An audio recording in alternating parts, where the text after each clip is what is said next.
Okay. Um, real quick. Sorry, my throat still kind of fucked up. I was totally supposed to get like some sort of like cough drop sort of thing, just to like help my throat out. I'm not really coughing that much, but just clearing my throat just all the time is really messing me up. It's like swelling up my throat a little bit, which makes like talking a little bit harder. It's really annoying, and I'm not sure why that's happening, to be honest. But it is what it is, I guess. Just fair warning. If I'm clearing my throat a lot, forgive me. I know it's really fucking annoying for people, so forgive me for that. And real quick, before we start and everything starts breaking, as it tends to do, I want to clear something up real quick, because I saw a comment yesterday. I could read it. I don't know if I should read it, but I could read it, and maybe I will. I just want to clear up a little bit of confusion. I did make a post yesterday talking about this, but I'm going to read this comment real quick. So, someone commented on the video yesterday, and they were like, I'd rather watch someone play a game because they like it, not because they are paid to play it. Thumbs down. I replied to him, sort of explaining everything. So I'm going to explain everything to you guys. If you didn't see the post yesterday, because some of you guys don't see my posts that get shown, even though it's on my homepage as well. But real quick, full disclaimer, okay? I am not sponsored by Warframe or Digital Extremes. I'm not sponsored by literally anyone other than myself, I guess. I'll get into that, though. And I'm not being paid in any way, shape, or form whatsoever for what I'm doing. Okay? I don't even get paid for YouTube videos.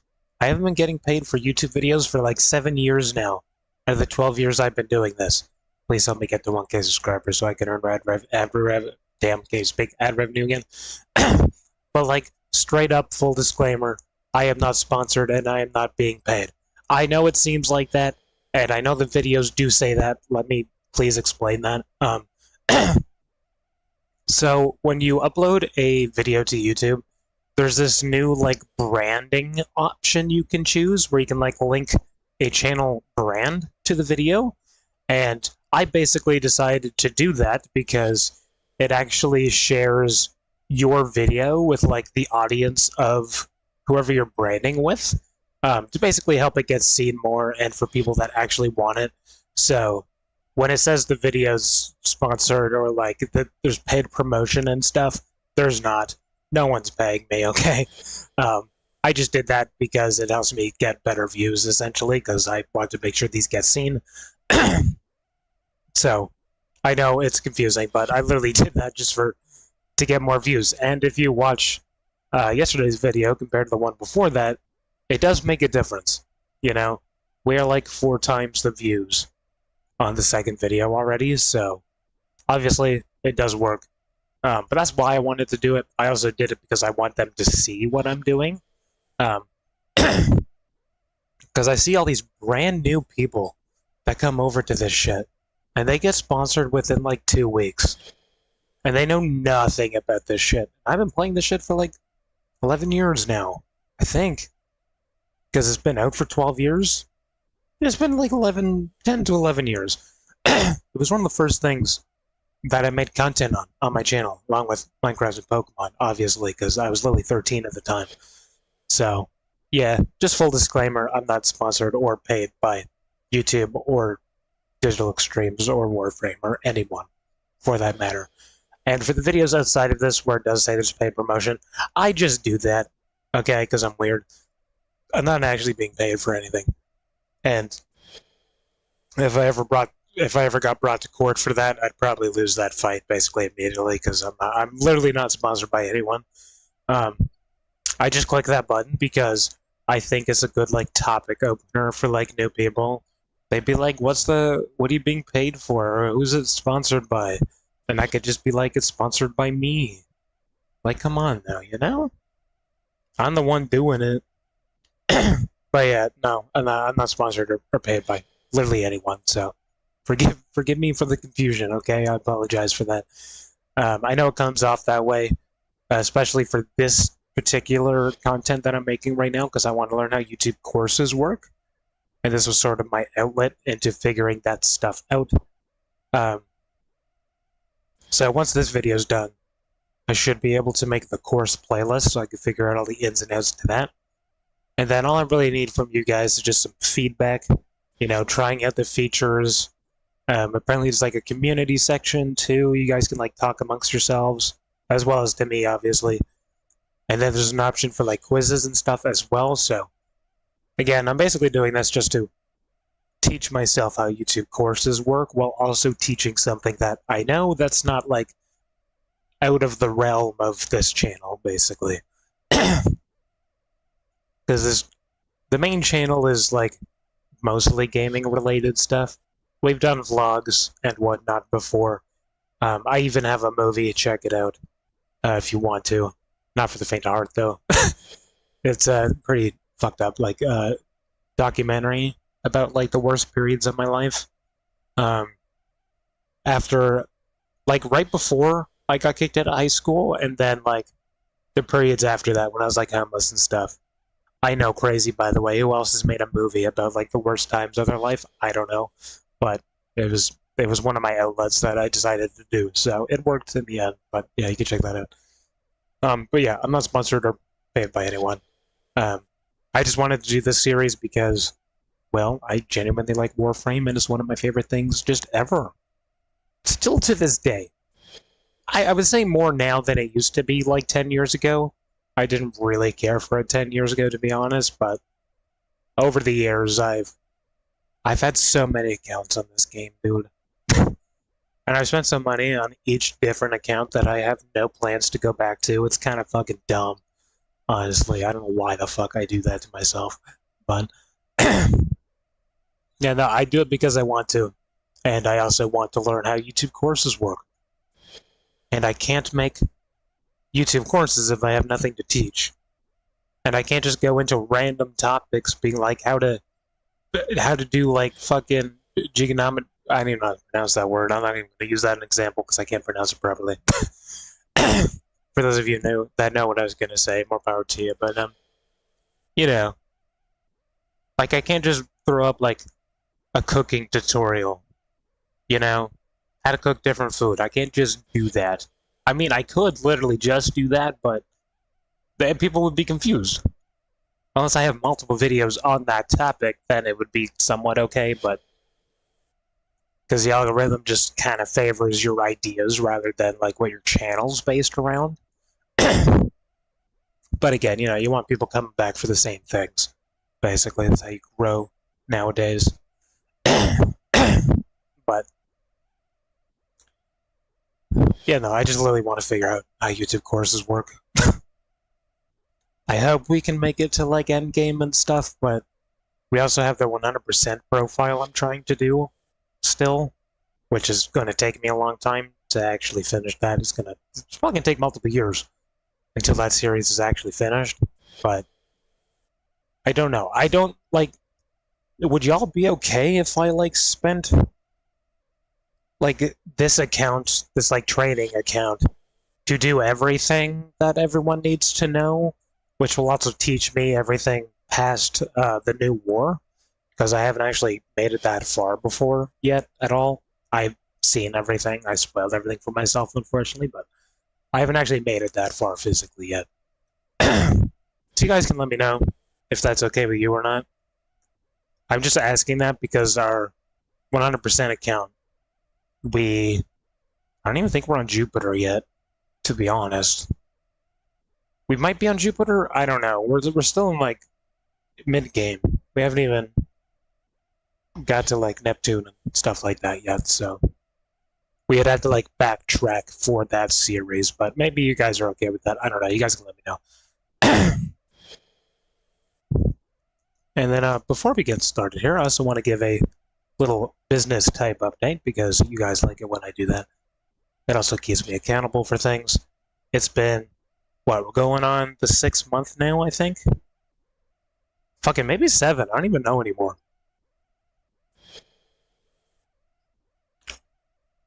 I started this shit, like, the start of summer, I think. Either way, it's been like 6 or 7 months now. We're way past the 100 days phases. But just a quick little update here.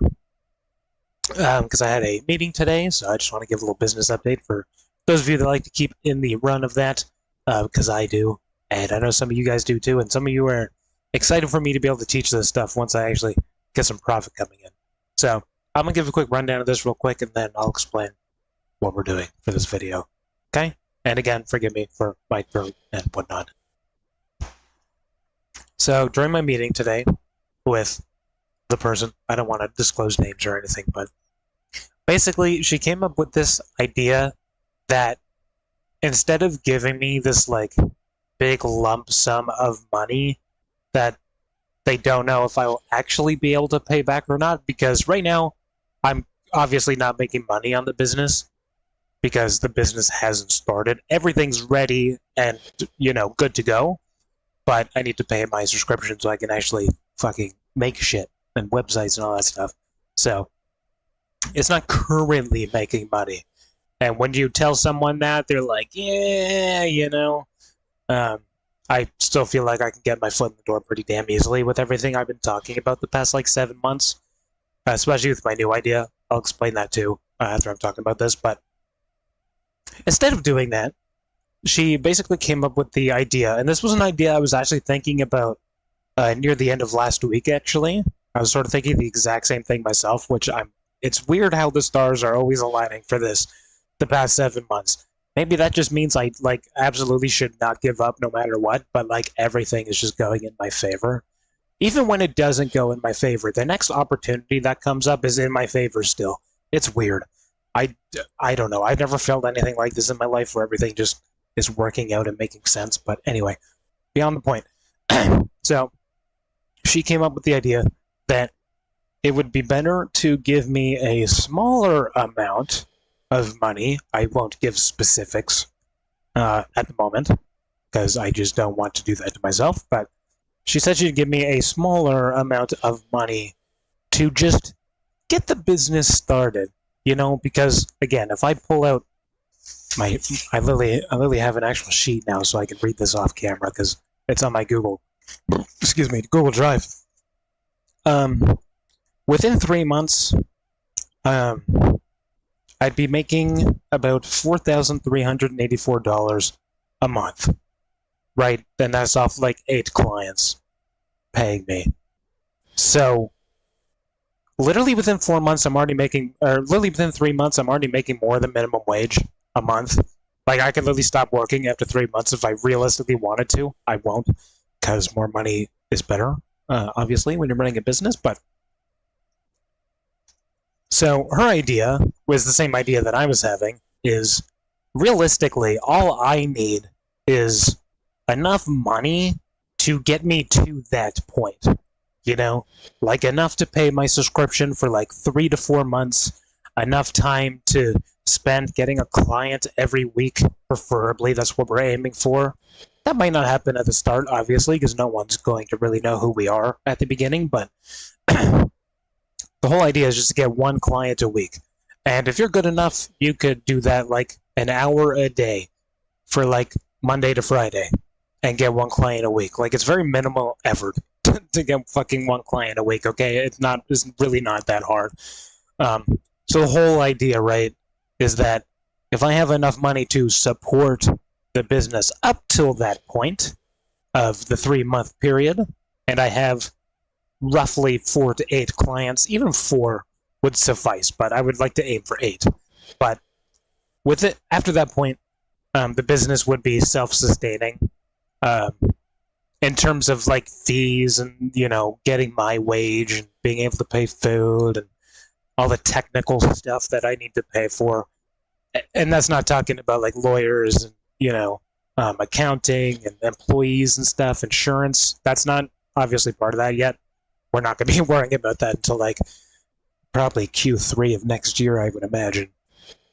Q3 or Q4, basically, because I don't want to start hiring people until I'm just overloaded on stuff. But the requirement for me to get this money sooner than later, and this could be in like 2 weeks from now, realistically, right? Because the original plan was to get my money towards like the middle of December, and I was like, yeah, this is kind of far away, right? You know, I want to get this shit started before January, so I can do like Christmas or New Year's promotions rather. So basically, there's like 10 things I need to do before I get that money. So I'll run through those real quick because I find some of these are actually kind of cool to know about. So she's sending me a link to a program. It's called the Reboot program. If you're in America, you probably won't have this, but it's called the Reboot program. And they basically will help you get a computer for free to help you like run your business and stuff. How good that computer would be, I'm not sure. Because the one I have now is literally $250, and I'm still not going to give the model number of this computer, but this computer sucks. It was made literally in 2023. Like, it was a new brand of computer, but it's using old parts. Because this was supposed to be like a cheap school computer for like high school. Like, this is literally what this computer was made for. This shit's meant to handle like Microsoft Word and like the internet browser, and that's literally it. That's why we have so many problems. This computer sucks fucking ass. So, if that program gives me a computer that's like around as shitty as this one is, there's really no point in doing that, other than just to have two. So, like, if I hire someone, they could obviously have the second one. So, if it is just free, you know, it's good to just have it, I suppose. But if it's anything close to how bad my computer is, there's technically really no point in doing that. But she's also going to send me a link or two to this other program, and they basically will lower the costs of computers you're trying to get because it's business-related stuff. And maybe they have like a business plan as well. Because the original computer I was planning to get to last me like 5+ years was like fucking more, almost as expensive as like a used car, like a decent used car for a fucking laptop. It's crazy how much computers are, by the way. It's fucking ludicrous, but that's something to look into once I have some money actually coming in. And then there is 2 workshops I need to do that are business related. I can't remember the names of them because I don't actually have the email sent over yet because she's kind of backed up on stuff right now. And then I need to get some more details on competitors because in my business plan, I just kind of went over like a vague idea of competitors because obviously there's hundreds to thousands of competitors for this specific business, you know? But it was just kind of hard for me to be like, to pick out like 5 competitors versus just like a general summary of everyone. So I got to do some more details for that, obviously. And then I need more Canadian info on my business plan because a lot of the information I'm talking about is America-like statistics. I was using that because it's a higher number, you know? It's easier to say there's 33 million people, or businesses rather, in America, and was it 60% of those people said they wanted websites within the next year or 2? You know, like, it's a lot easier for me to say that, being like, there's like 12 million, blah, blah, blah, you know? So, gotta redo that a little bit. And then I need either clients that will be paying, like just confirmation of that. I don't actually have referrals and stuff because I just don't have that right now. So I sort of like suggested if I could give her like a list of leads I could get, because I could spend the majority of my week just collecting leads off of Google, just the way the company would be doing things, and then I could just put those into work immediately once the business starts. So I can pull a list of like 100 potential clients or whatever that don't have a website, and just to be like, these are the people I'm going to call, blah, blah, blah. So the more the better for that, obviously.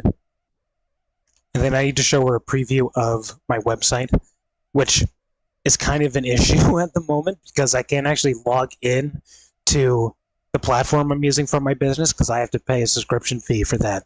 And I only had a 30-day free trial as well as, I believe, a 20-day extension that I got. And within that amount of time, I was able to get everything ready. Like, everything is ready to roll.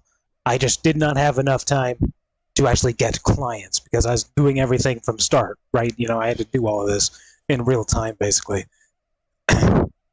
So, but I did let her know that I technically do have like a preview website already done. I just can't update anything that's on there to make it look better because that was one of the first things I did. Once I have everything set up, obviously I gotta learn how to do the job.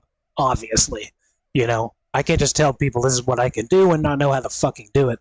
So that's what I did. I made a website for myself, and I even had my friend sort of like do it on mobile devices just to make sure everything, you know, works properly and everything. And he said it looked good. He was impressed. His mother was also impressed. I don't know why he showed his mother. Kind of weird, but it is what it is. Either way, people have been impressed with that. So, yeah, the only issue with that, again, is I just can't update anything on there to make it look better. It's just the way it is right now. But I also made, I believe, 3 preview websites for roofing companies. Because I did spend like a day calling, or not calling, but I was emailing clients. Just like a preview website, just to sort of like, you know, figure out how the email side of things works. It's not that efficient compared to just calling people, to be honest, but I needed just, you know, I needed to learn the ins and outs of everything before I, you know, settle down. And then I also need to sort of explain more what I bring to the business specifically, because right now I'm just saying everyone else is paying or charging people thousands of dollars to do the exact same thing I'm doing. Meanwhile, I just want to be like, I'll do it for free and all you have to do is pay the maintenance. Obviously, that's very good, but what else do you have? You know? Like, free is good, you know, no one's gonna really say no to that. But, like, how long have you been making websites, you know? You know, how much effort do you put into it, stuff like that. So I need to just explain that a little bit more. And then I also need to call a credit counseling bureau number. She did say the amount of debt that I do have on my credit is really not that much to worry about. And I'm also like, yeah, that's really not that much to worry about. I can pay that off super easily.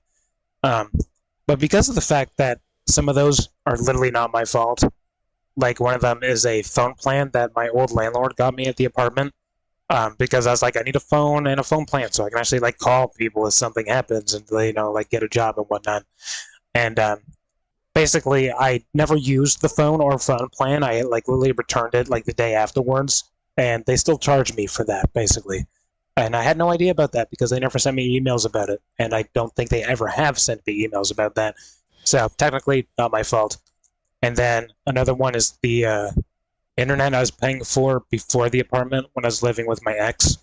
I won't get into that story, by the way, but eventually I ended up leaving like literally 99% of my stuff behind, and part of that was the internet router itself, and I never canceled my account with them.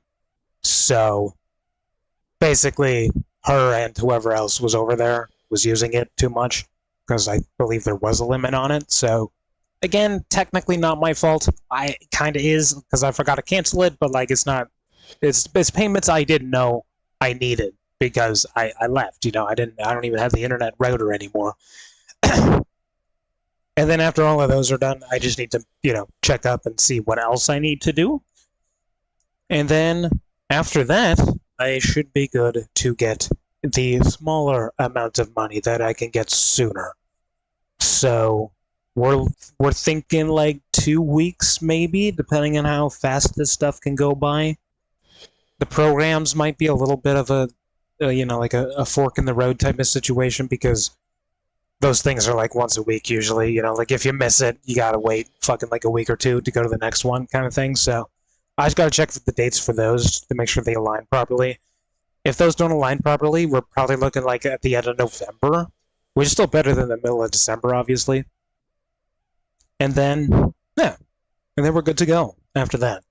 And then I can get the subscription I need, update everything for the business now that I have access to it again. So I need to update like my, where the money's going, how I'm asking for money. I need to redo sort of like my, it's not a contract necessarily, but it's like the do's and don'ts of the business, basically. So I need to sort of like update that a little bit too for clients. And like my policies and whatnot, I need to touch up on a little bit. And then sort of do a little refresher on what everything does, basically. Because I have been able to access the actual program for 4 months. 4 to 5 months or something like that. But once that's all done, it's just up to me to get some clients, basically. And then once I have like 4 to 8 clients, which realistically should take 3 months, maybe 4, if things are a little slower. But within 3 to 4 months, it will be able to pay for itself. And then I can pay off my debt for the small amount of money, which won't be hard at all. That could probably also take like 3 months to pay that off. It really won't be that hard. So right now, literally the only thing holding me back for this business is money to put into it. Because it's not free. The cheapest option is like $97 a month. The most expensive option is like $575 a month. This shit is not cheap whatsoever. But that is the only thing holding me back right now, is having the money to put into that. I'm talking like $600, $700, maybe even $800 to support the business for 3 to 4 months to get those clients. And then once those clients happen, then we're in the clear after that. And it's fucking, we're good to sail the seas after that. And then I never have to worry about fucking food or anything again. And again, I could literally stop working after that. Like 3 months, I could stop working if I wanted to. I realistically could. I won't. Because I want more money. I want to be able to hire people. I want to provide good jobs for people. Actual good fucking jobs. $18 an hour, fucking 40 hours a week is not a good fucking job. Okay? Even like $25 an hour ain't that good, bro.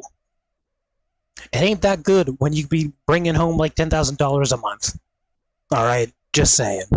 Okay? The average person, at least in Canada, is bringing home like $40,000 a year on average. Like around there. $40,000, $45,000 a year. That's not much. Especially when the market for renting and paying for food and stuff is saying you should have like $70,000 to live comfortably. Most people can't even do that. And that's what they want from you. That's what they're asking of you. Most people can't do that. Even if you're working fucking 40 plus hours a week. You're not making that much.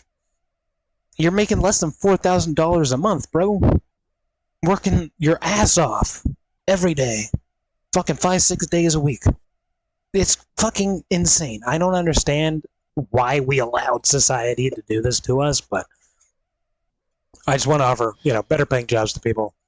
Because if I'm making like fucking like $100,000 a month, then hell yeah, you can have $10,000 a month to work like 8 hours a week.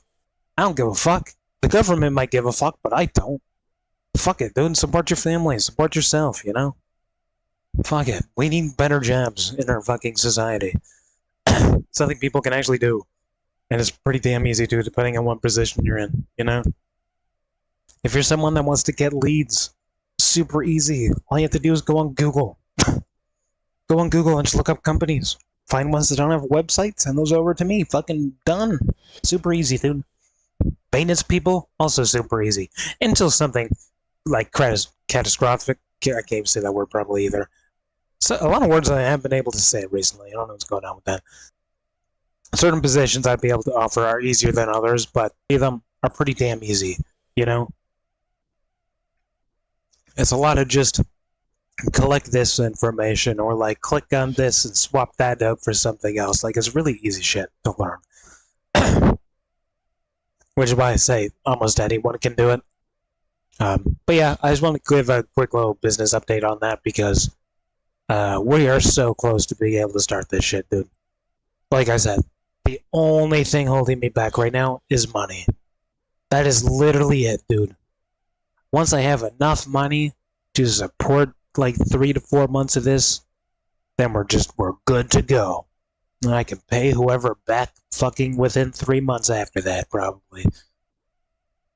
And then we're just good to go. Then I can just fucking do whatever and pay whatever and fucking start living life again. I could literally buy a car if I wanted to. I won't, but I could. I won't, though. And yeah, for those of you that weren't here at the start of this video, I also... Hold on. Everything's breaking. I thought I had to adjust enough time to be able to mention everything breaking, but I did not. I'm not going to mention it until it starts breaking.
More money as an average guy.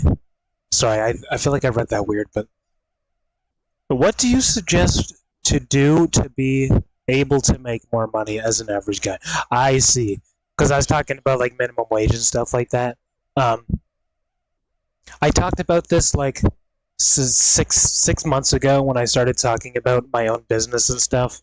And I do have a second channel you can check out, which is going to be a lot of these sort of discussions. It should be at the bottom of my homepage on YouTube if you want to check it out at some point.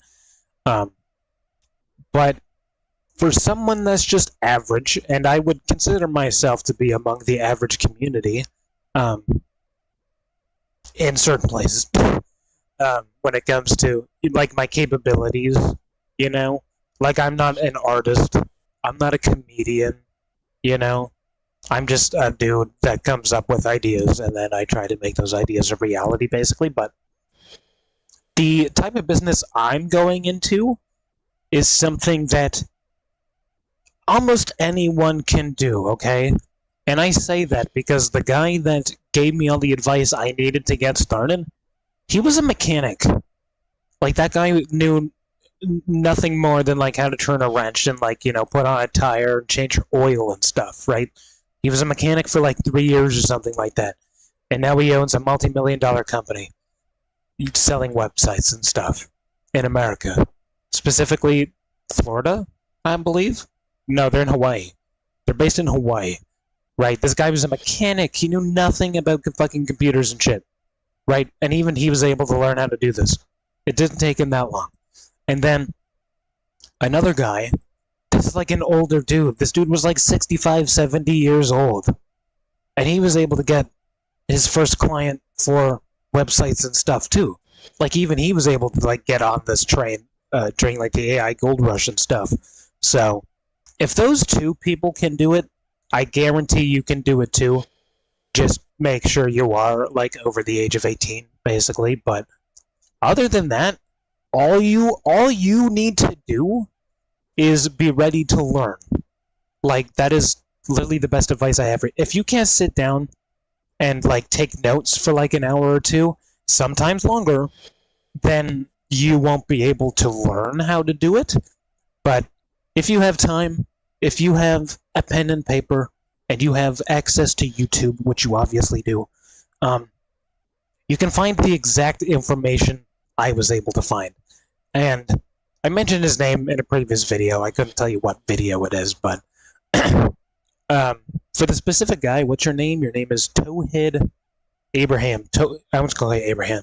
Abraham, if you're still here, if you want to, just make a comment when this video is done, and I can actually link you to the guy that's teaching me, or sort of taught me, rather, how to get this business started, essentially, because the information's out there, right? Like, they give you the basics, they show you, like, how to do things, they give you, like, the outline and everything, and then it's up to you to figure out everything else out. I feel like that part is not for everyone. That's why I sort of have been suggesting to people, like, if you can give me the time I need to actually, like, get my business started and have money coming in and stuff, then I'm literally going to teach people how to do that for completely free. Like, you can do this from anywhere in the world, too, realistically, but I feel like it'd be easier for me to teach people, like, step by step, everything it takes on how to create this specific type of business, which is technically a marketing agency. It could also be an advertising agency if you wanted to call it that. In Canada, there is no such thing as a marketing agency, so I'm classified as a advertising agency, but basically, there's a software called Go High Level, or a program, rather, called Go High Level, and that's what I'm using. And they do give you, like, a free trial and stuff, but if you don't know what you're doing, you're going to run out of time anyways. But you basically create a sort of like a business page for yourself, like a business, you create like a business name for yourself, and then you link up your bank accounts and stuff, and then they give you literally all the tools you need to, like, build websites, do cold calling, send emails, create AI chatbots, calendars. They have everything there for you, right? It's like the gold rush back in the day, when people were literally mining for gold.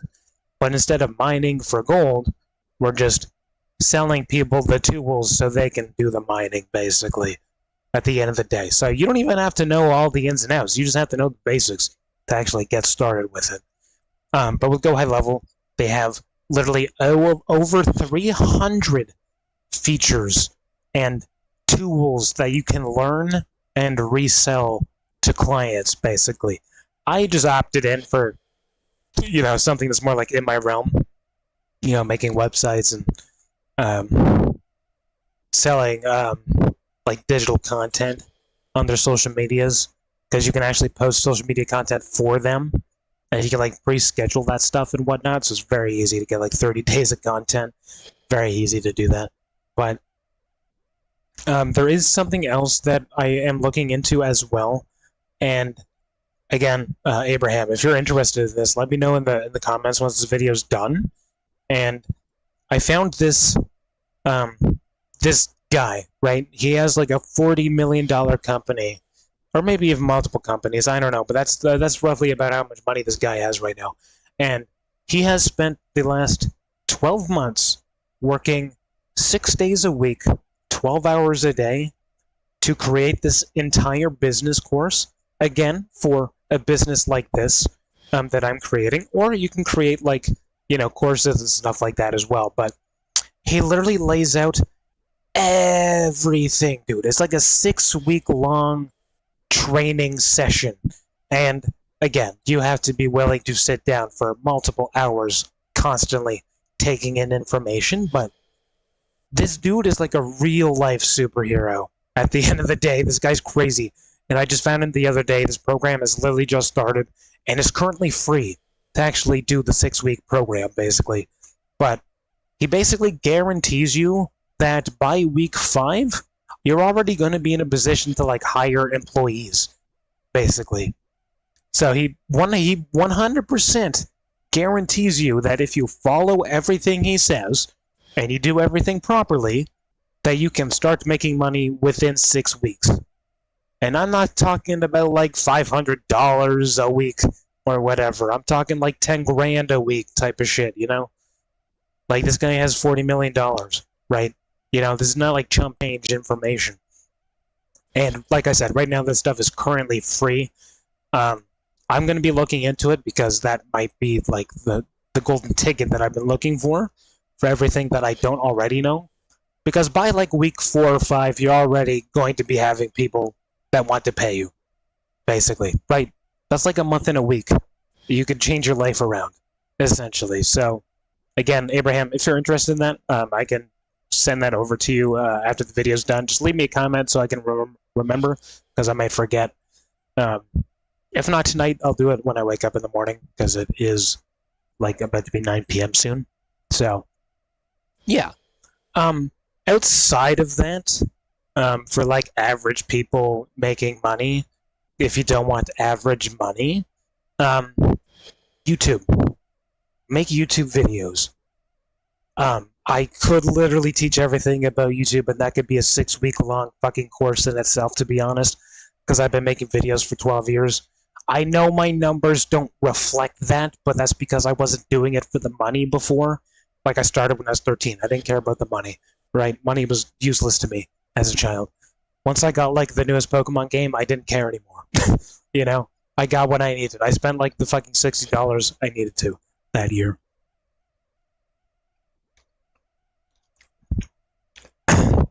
But, I don't know, you can wait until I have a whole course about it, or you can learn yourself, but the way the YouTube algorithm works now is if you do everything properly, and you also sort of set up your channel with a specific viewer in mind, which you can do by creating your own channel, and I won't get into the details about that because it's a little confusing, but basically, there's a lot of new channels out there nowadays, like, that post, like, their first video, and that video gets, like, hundreds of thousands of views. And it's their first video of them just, like, introducing themselves. I definitely didn't have that opportunity 12 years ago. But these people just learn what to do, and they make a video and it works, right? But in order to get paid on YouTube, you need 4,000 watch hours in 1 year, which is people actually watching 4,000 hours of content. I've hit that, so you can hit it too. And then you also need 1,000 subscribers. After that, you can start earning ad revenue. If you get 3,000 watch hours and 500 subscribers, you can do the thing I have now with like super chats and memberships and stuff. But ad revenue is really where you want to be at, because viewers don't have to do anything, and you get paid for that, basically. So every video is different. It all depends on like what category you're making videos for, how long they are, when it's posted, you know. It's all very different. But basically, for you, the best range you can do is like $1 per view, which would be like $100 every 1,000 views kind of thing. But it could be anywhere from like, you know, like 5 cents per view up to like $1 per view, basically. A lot of people like to use like the 1,000 number, but I've personally on my channel, I've seen the $1 per view sort of like, I don't even know what you would call that, but that's the range I've seen. Again, I don't actually make any money off of YouTube right now, so I can't physically show that information because I don't have access to it, but at one point it did glitch and I did have access to it for like 12 hours. So that's how I was able to figure that out. Yes, I would love that. What should we do? What should we do? Where to contact you? Ah, okay, sorry, Abraham. On YouTube, you can just message me on any of my videos. I'll get the comment regardless. Apply to my YouTube posts as well, if you would like to. I don't really have like a community phone number I want to give out, but I do have like my business email I could potentially give you, maybe. I also just don't want to give that to people because, like, you know, if that ever gets hacked or something, then I'm just kind of screwed, you know, because that's attached to a lot of important information, and I don't really want to just give that out to people randomly, especially just for everyone to see. So, in terms of contacting me, the best way to do it is just YouTube itself. Comments, replies, stuff like that. Obviously chatting, because I read YouTube chat.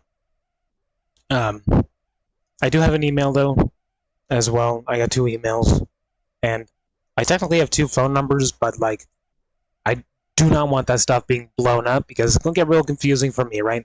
If I have, like, 20 people texting me with no names or anything, I'm going to get super confused on who's who. Or if I have, like, 50 people calling me in one day, I'm going to be very confused on what's happening. But yeah, that's sort of the best way to contact me.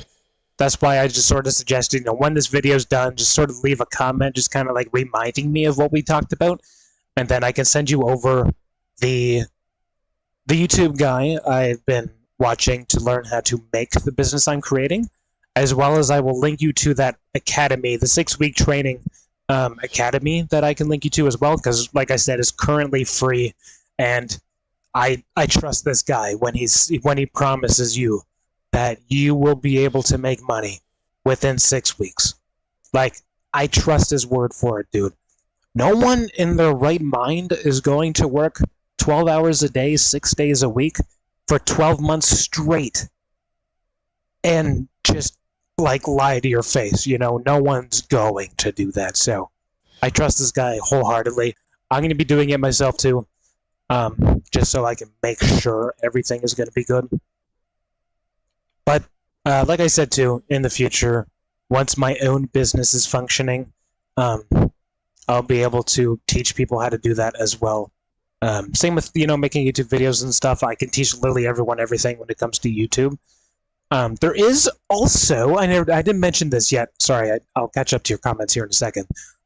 Or your chats, rather. But there is a link in the description for a platform called Glen Coco. A weird name, I know, but basically, you create an account with them, and then you get approved, and it's basically a website where you can choose a campaign from a business. The campaigns vary from like $150 to like $700. Plus, there's like weekly bonuses, tournaments. You know, like they really want to get you paid, basically. And all you have to do is just sign up for the campaign, and then they give you most of the training you'll need to actually, you know the information you need to know about, like, the industry and the business you're campaigning for. Don't worry, it sounds complicated, but stick with me here, okay? They give you all the training that you'll basically need. I do recommend doing some of your own research as well. And then you have to audition for the campaign. So they just kind of know, like, you know what you're talking about, basically. But the entire whole point of Glen Coco is you do cold calling, meaning there's a list of numbers they give you, and there's like an auto dialer, so don't worry, you don't have to use your actual phone or anything like that. You can do this on your computer with 3 calls at a time. But basically, you get paid to book a qualified meeting. Even if the client does not pay for the services of that campaign, you get paid if someone shows up to the first qualified meeting. That is all you have to do. And they give you the scripts and everything to read off of. The Glen Coco YouTube channel with Micah Vu, or sorry, Micah Space Vu, his last name's Vu, it's confusing, but he had the speedrun video where he showed you start to finish on how to choose a campaign to getting your very first payment, and it took him like 8 hours. I do actually have some numbers here based off Glen Coco. I'll shoot you those real quick just so you can sort of get an understanding here. So the campaign I started on is one of the cheapest campaigns available, just because, like, if you don't really know what you're doing and you're going for like the $700 campaigns and you're spending like 8 hours and everyone's just saying no to you, that's a lot of money being wasted. versus the cheaper ones. This one's $175 per meeting. But basically, based on the averages of Glen Coco and like the average performance of people, to get just one qualified meeting a week, and again, this could be anywhere from like $150 to like $700 plus bonuses. It takes about 2 hours of calling, which is about 230 dials that you make, which averages out to about 30 conversations that you're having, and then you book 2 meetings, 2 people show up, and then one of those 2 people qualify.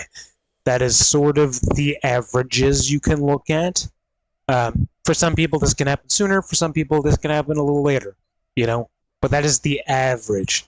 You can be getting paid once a week for just 2 hours of work, basically. So, in terms of just average people, that is something you could do. You may not be great at it. It is much like working out and like being an athlete and stuff like that, you know? You got to put your reps in. You got to, like, you know, focus on your technique. You got to learn what's working for other people and stuff like that. Don't just, like, wing it, essentially. But over time, you will get better. But it is a skill that anyone can try out, because all you literally have to do is talk to someone on a headset or a phone for, like, 5 minutes. That's literally all you have to do. Just, like, convince them that this is a good service that they need, and then ask them some qualification questions. Those questions will be provided by the campaign itself. And then you just hope that person shows up for the meeting, basically. And if it's a qualified meeting, you'll automatically be getting paid for it. There is rare chances where you have to, like, dispute it, essentially, but that doesn't happen very often. So if it's automatically a qualified meeting, you do get paid for that, as long as the person shows up. You know, they don't even have to, like, buy the service or anything. They just have to be there, and you get paid for that. It's a very easy way to make some money. You just have to be willing to sort of crawl through the trenches a little bit, you know? I'm not going to say you can get someone in like 8 hours, but if you spend like 2 hours a day just calling people, yeah, you totally could. Again, the website's Glen Coco. There is a link in the description. If you go to one of my recent videos, I believe it's titled like how you can make like $16,800 a week or something like that. Just look for the thumbnail where a guy's just holding like money in his hand from a couple days ago, and that sort of explains the basics of Glen Coco a little bit better. But if you're someone that's just considered average among people, I feel like that's a good place to start, because that's also where I'm starting too. Because I'm going to need to learn how to cold call for my own business anyways, since that's like the main way we're going to get clients for my business. So hopefully that sort of helps you out a little bit. Because once you have some money coming in, you know, you can sort of choose what you want to. But if you did the math on that, right, if you're making $700 a week, that's already more than minimum wage. Just saying. Unless your minimum wage is like $30 an hour, that's more than minimum wage. That's more than most people are making, okay? And that's just like 2 hours a week, essentially. Just 2 hours, on average. Again, it could be 4, it could be 1. It depends on the week and how the week's going and, you know, how good you are. But on average, it takes about 2 hours. So, let me catch up on your chats here. Sorry for going on such a tangent there. That's amazing. Super glad to find you. Shout out to you, man. I'm glad you're interested. What about Instagram? You active there by any chance? Not at the moment. My old Instagram account got hacked and then got banned. So, but I am back on Facebook again. So I could probably come back to Instagram as well, but no. I don't use any social medias right now. I'm technically on like Threads, but I don't use it anymore. So, yeah. If I did have socials, they'd be in the description usually. I know there's socials on like my homepage, but again, I don't use those too often anymore. So sorry about that. I'll write YouTube comments then. Yeah, that's the best place to do it. I'll drop a comment in your next video. Hope you don't forget. You can also drop it on this video.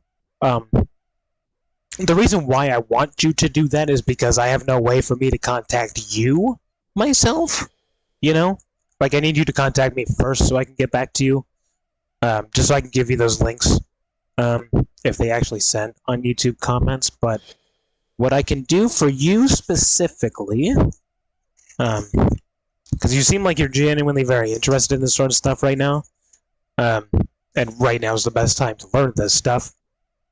I'm actually going to write down your YouTube name. So if you have any videos posted at all, I'll be able to actually just comment on them myself. You know, helps in the future as well, but you can comment on any video that is posted. You can't comment on this video, obviously, but I just need something to be able to send you information and you're able to read it, obviously. I will not ask you to send your email or anything like that in public. I won't do that to you.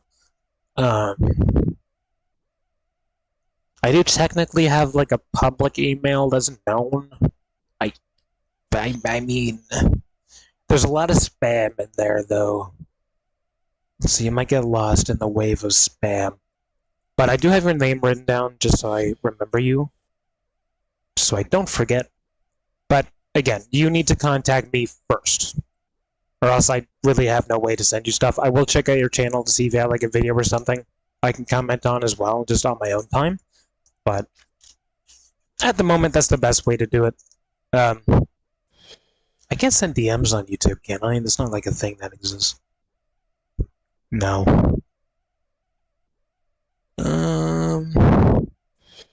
I can pin your message. I wonder if I pin your message, if it'll stay there after the video's done. But I'm wondering if you get a notification for that or not. I don't know.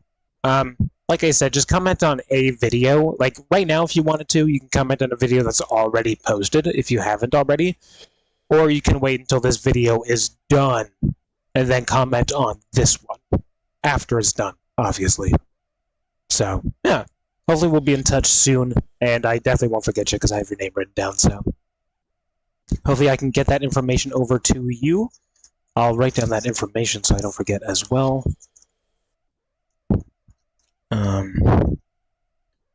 I'll send you over the Glen Coco information as well. I feel like my link might be able to summarize that, as well as my video. Maybe I'll just send you over to my own video, plus the Glen Coco channel. I'm going to be sending you, like, probably 4 different links, to be honest. Hopefully YouTube doesn't block that out. It's on my channel. It shouldn't block it out if it's coming from me, I would assume. And then I'm also going to send you... It seemed like you were interested in the 6-week academy thing. So I'll send that over to you just to see if you're curious about that as well. And then you also wanted to know the business I'm in. So the guy that's teaching me that stuff, what was his name again?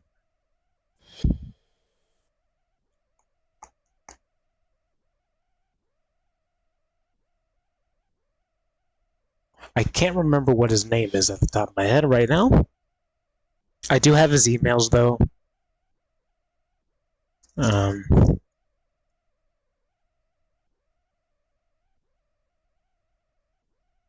So I'll send him over his channel as well, just because that's where I'm getting my information from. I'll send you over some information about Glen Coco if you want to earn some money from home. Like, literally, like, within the next, like, 48 hours, basically.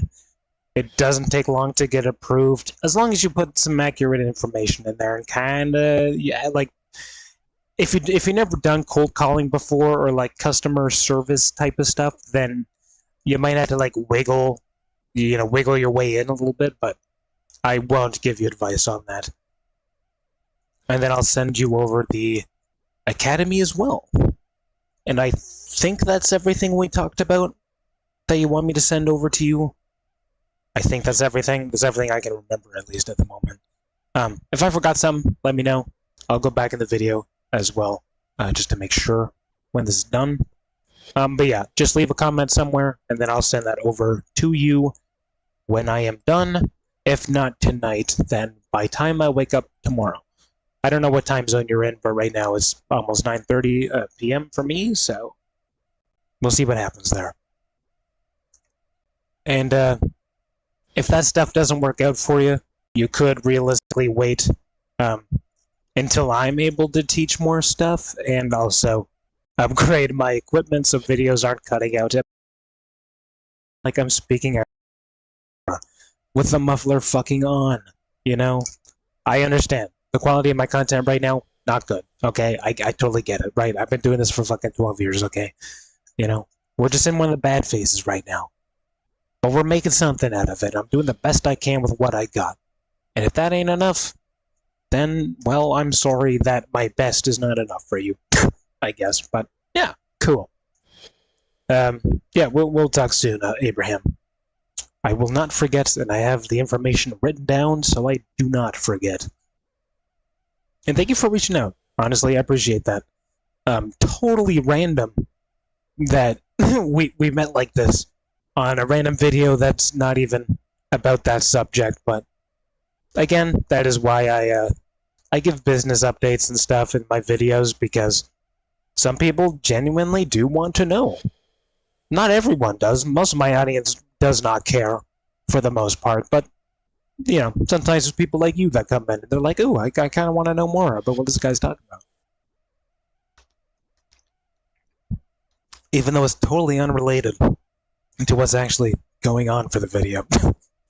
So, I'm glad you caught me when you did, because if you caught this video like 10 minutes from now, you probably wouldn't even know about it. So, in my mind, I feel like that's sort of like fate guiding you a little bit there. That's what I mean, you know? Things are just kind of going my way, and I feel like that's sort of life telling me, like, hey, you know, stuff's gonna go good for you too. Because that is completely random that you ended up here. Straight up. Like, that is like 1 in a trillion type shit right there. So, I'm grateful that you're able to find me. Okay, well, thanks again. And no, I don't got anything on this account. All good. And yeah, have a good night, Abraham. Just make sure to send over that comment. And yeah, I'll let you know. And I'll send you over everything as well. Looking forward to it. I hope you're looking forward to it too.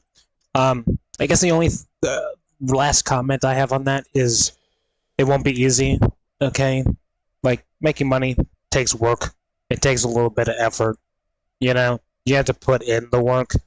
Don't expect, like, a miracle to happen overnight, you know? We're not playing the lottery out here. But once you do put in the work and everything is set up, you're usually just good to go after that, so... yeah. Just want to mention that because, you know, some people seem to think, like, oh, I just have to, like, do something for, like, 2 weeks and then I'm good, you know? But that's not really how life works. You have to put in the effort and the work for at least a little bit of time, you know? But after that, you're in the clear. So, hell yeah. Something's popping up that I've never ever seen before. Did I press a button or am I getting hacked by someone? I do not know. I'm gonna just close it. I'm not gonna worry about it right now. Even though I probably should worry about that happening. Because I've never seen that before in my life, and I don't know why that's popping up like that. But I ain't gonna worry about it. It's fine.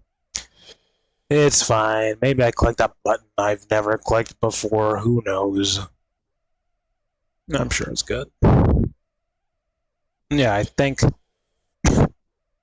I've talked about quite literally everything. We went through business updates. I talked about not being sponsored or paid for the content I'm making.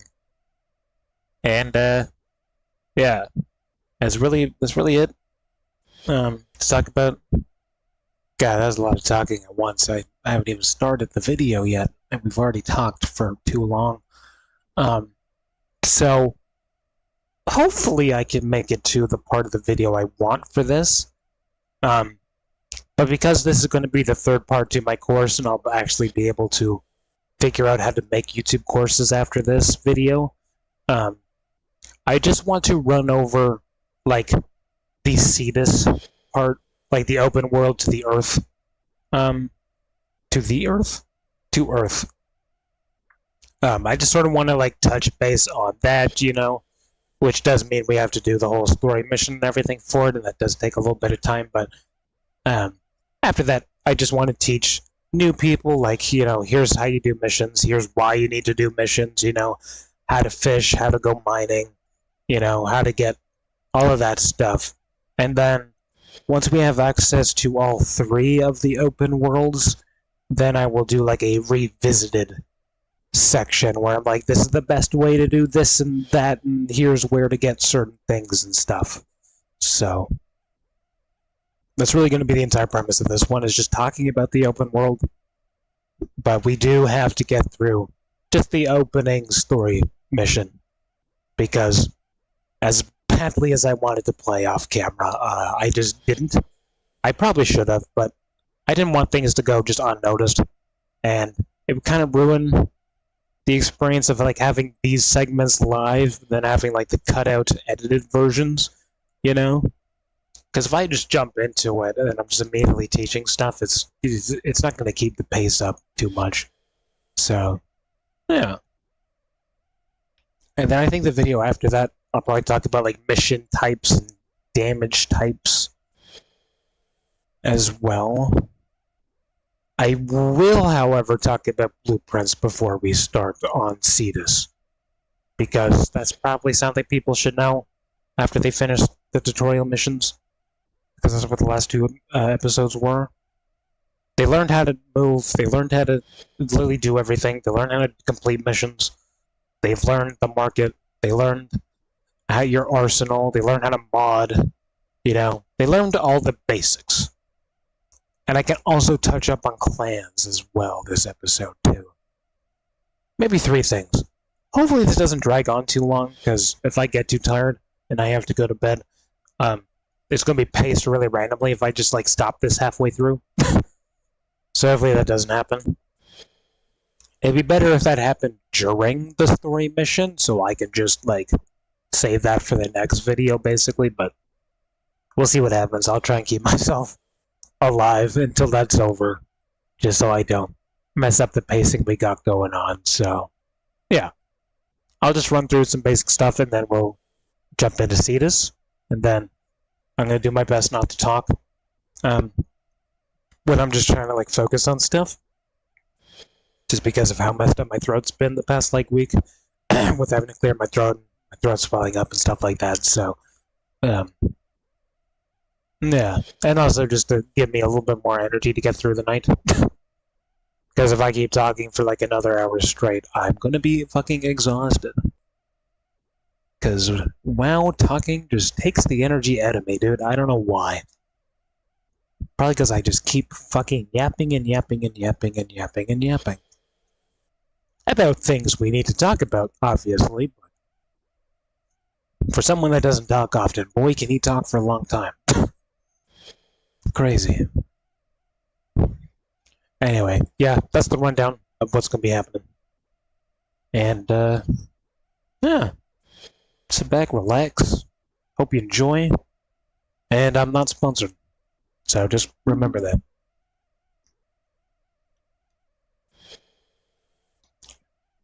And if Digital Extreme sees this and they take me to court because I'm not sponsored, well, that fucking sucks.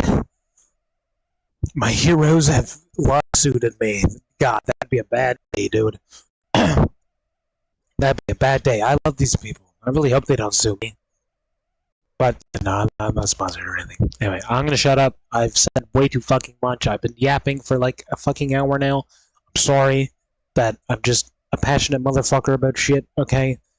Forgive me that, you know, 10 years ago I wasn't this passionate about shit other than making YouTube videos. I won't get into that. I have a movie about it. Anyway, I'm gonna stop talking. And, yeah.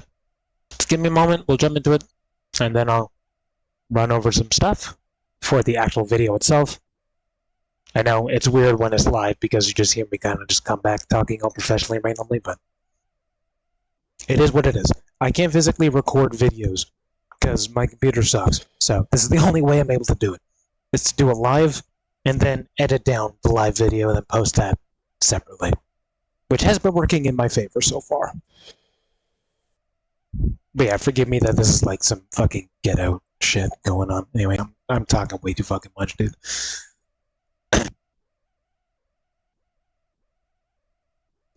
Oh, and consider like on YouTube if you are new. Trying to get to 1,000 subs so I can earn ad revenue, so I can fucking pay my bills at some point, please.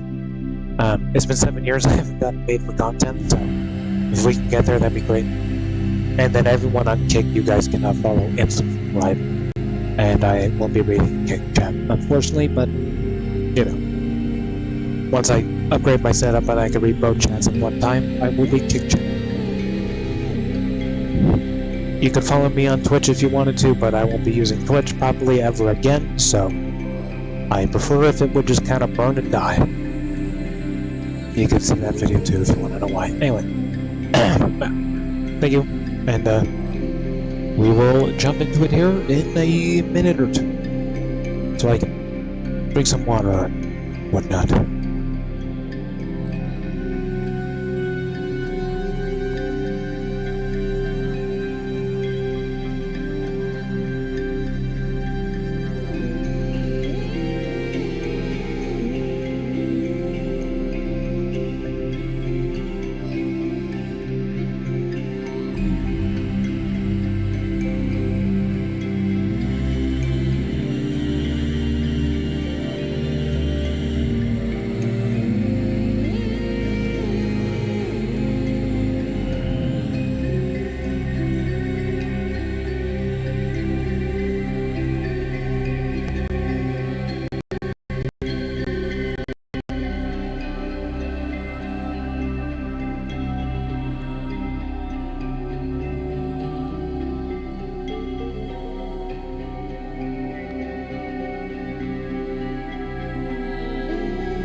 Ordis has been getting tired of waiting patiently for your return, operator.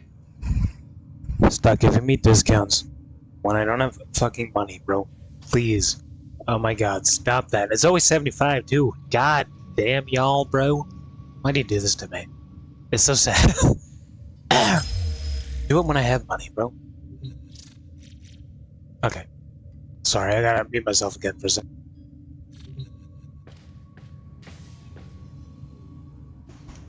Alright, we are back for episode 3. In the first 2 episodes, we talked about, you know, the introduction and the tutorials. We talked about how missions work. We talked about the codex and how you can find anything you really realistically need to learn. We talked about how the market works and how to find everything. And we also talked about your arsenal, which is back there. And we talked about the modding station as well. What I want to talk about at the start of this episode here is how to actually buy blueprints and weapons and stuff. We sort of touched base on that during the conversation where we talked about the market, but I want to talk about weapons here. So, once you complete the tutorial, you have some credits to work with, you're able to buy blueprints for weapons. And we talked about Mastery Rank as well.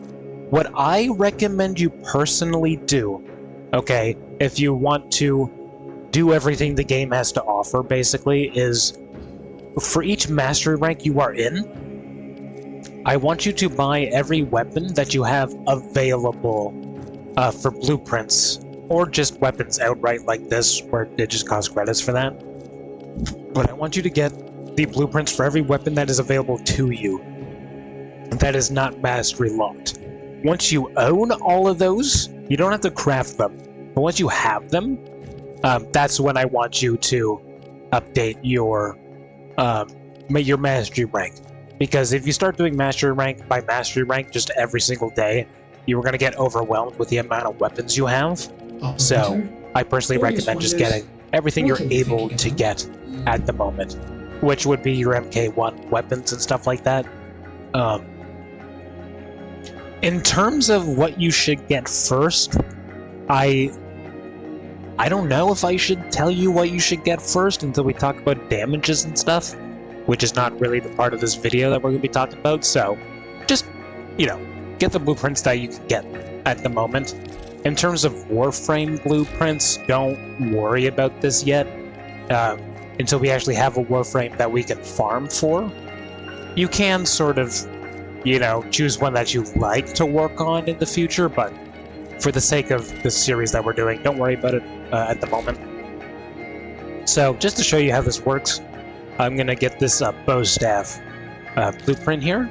So you just go into it. There's an option to get it for premium currency, so you don't have to build anything. Or you can get it for... or you can get a blueprint. So, basically, buy the blueprint. And then once you have a blueprint for a weapon, you can go down here to your foundry. And then once you are in here, you will see the blueprint that you just unlocked. And you can do that and accept it and build it.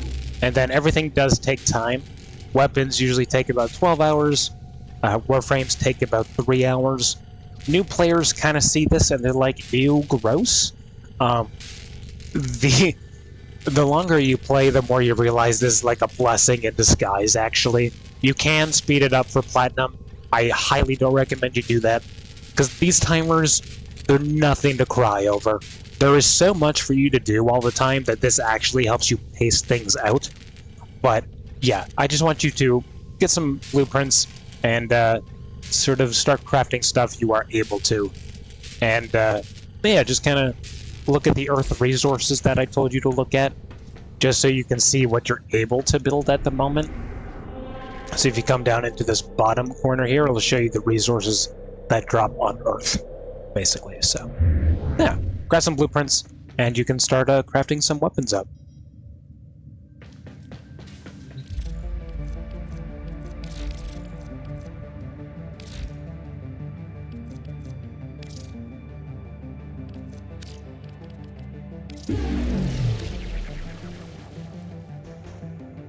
Okay, now that that's done, for everyone watching live, I don't think I'm gonna get the MK1 weapons yet. To be honest, I could, but I don't know if I have enough inventory space. 1, 2, 3, 4, 5, 6, 7. I have exactly enough for all of them. I have exactly enough.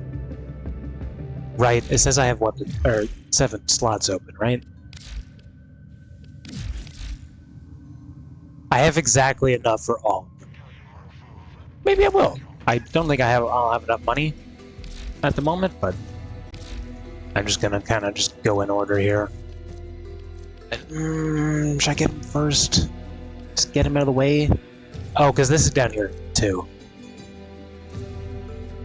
You technically need 8 weapon slots to get all the built ones.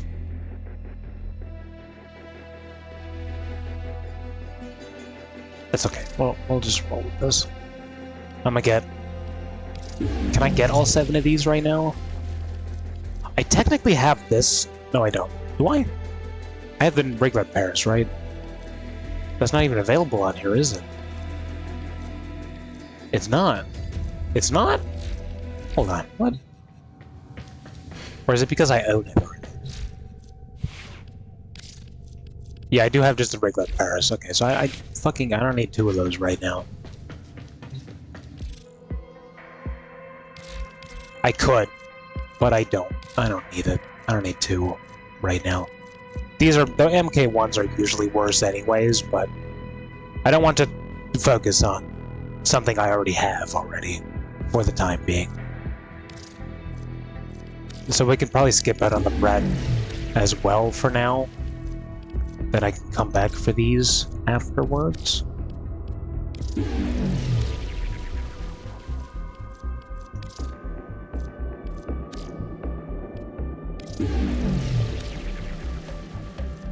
And I built the regular one for this. Do I I'm confused as hell right now. Why am I so confused? And drinks. I pour myself a drink. Yeah, I don't have...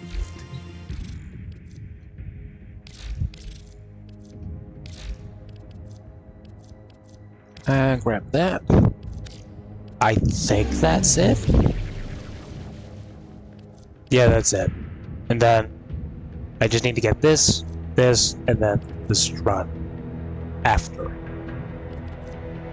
Because you get the regular brat for free, and then you get the regular pairs at the start, if that's what you chose to get. So yeah, I should probably go cheapest to most expensive here.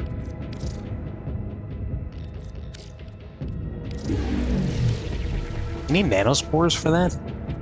That's in a while, don't you think? Hell? That's whack. It is nice they show you what blueprints you have. That is a nice change of pace a little bit there. The Latron? The Latron's an MK... or Master Rank 1 weapon? Really? Okay, I actually didn't know that for some reason. Why didn't I know that? The Fang's a fucking Master Rank 1 weapon as well? Why? How is that possible? The Fang is one of the best, like, puncture melee weapons at the beginning. It's actually the only one that I can remember, at least. And I don't have enough for anything else right now. Okay, cool. So we talked about the foundry and how to craft stuff. What else did I say I wanted to talk about at the start of this? Clans, right, clans.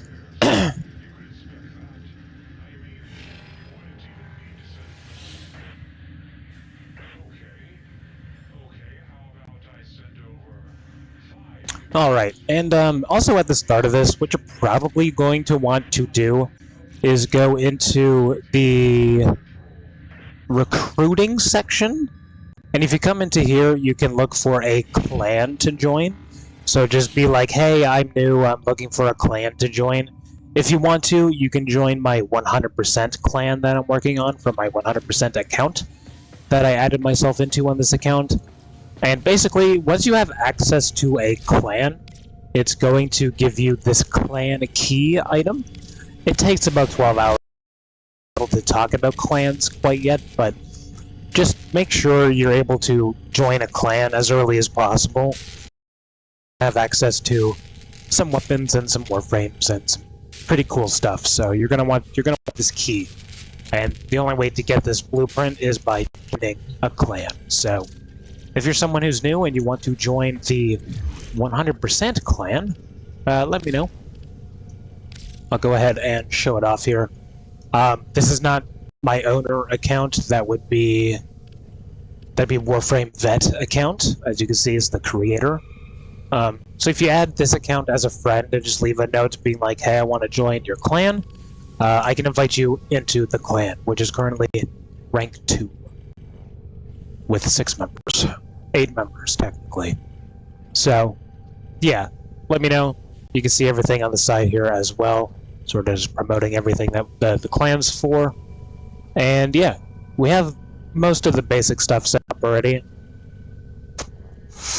I don't have a way for me to show you that, but let me know if you'd like to join my clan, and I can send that over to you if you don't want to find a random clan, but it might be easier finding someone else random. And then I can also have alliances as well. So yeah, join a clan. Like I said, just go into this icon here, the recruiting chat, and you could just be like, hey, I'm new, and I'm looking for a clan to join, basically, and someone will hit you up with an invite, essentially. Then you just accept that, and then you should get the clan key blueprint.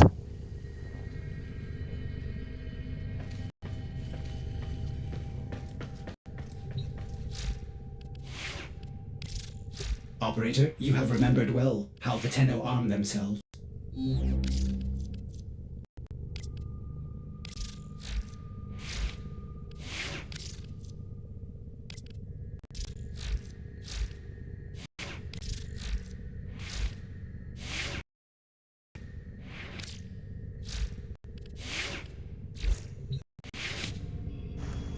Alright, find a clan, and you've got some blueprints to work on here.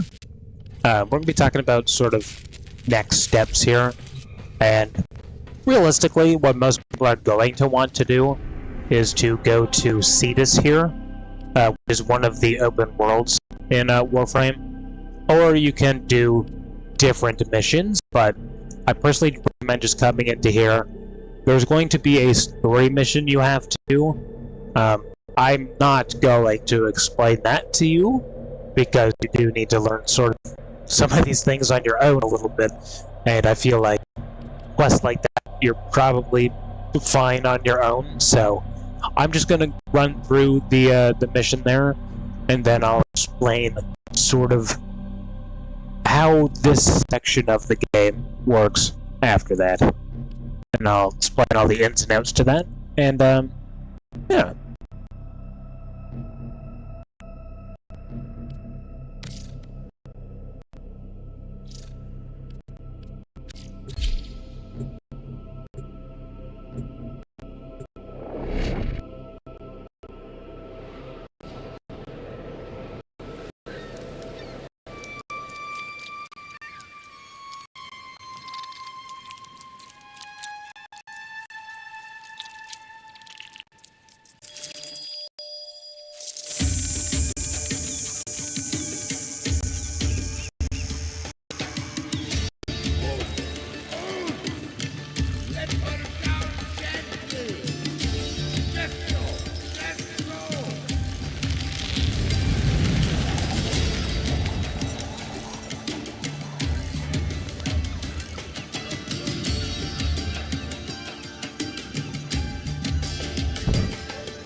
You see it, Darcy? An eidolon howl my name. It sounded like you, Uncle.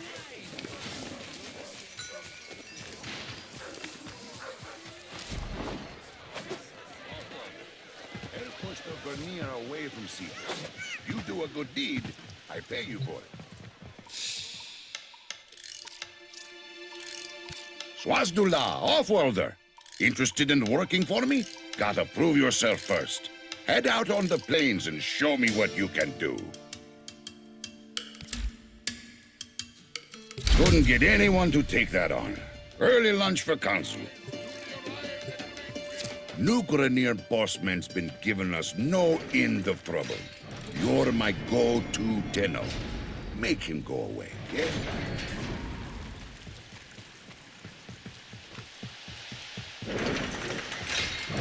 The plains of Eidolon, the site of an historic battle between the Orokin and a great sentient. These plains are a vast graveyard of the sentients who attacked the tower long ago. If local legends are true, you do not want to be out here at night. Kanzu is right. The Grenier can never be allowed to live comfortably on the plains. Let's make this place as inhospitable. Targets spotted. Strike fast and take out as many as you can.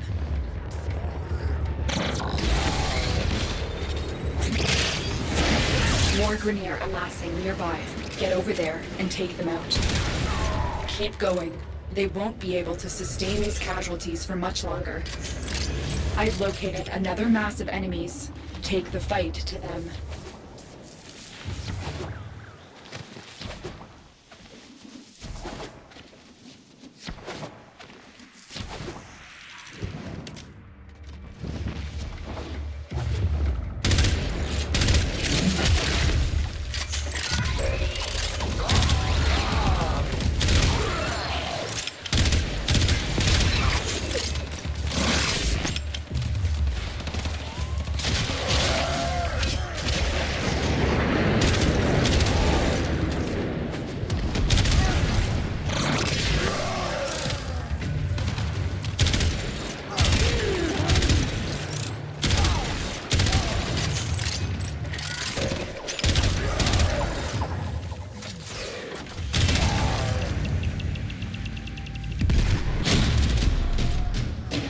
Almost feel sorry for him. Then I remember what's been done to us, and I'm at peace.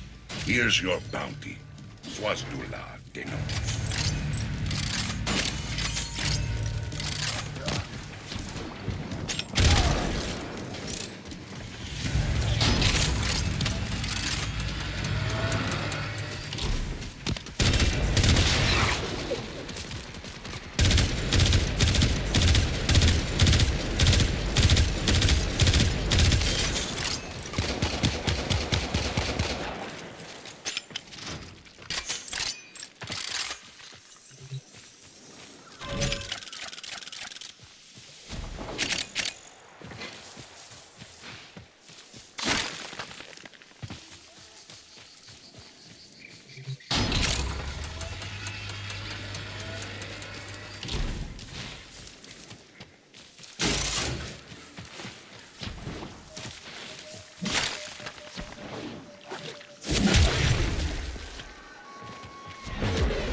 Look here, Tino.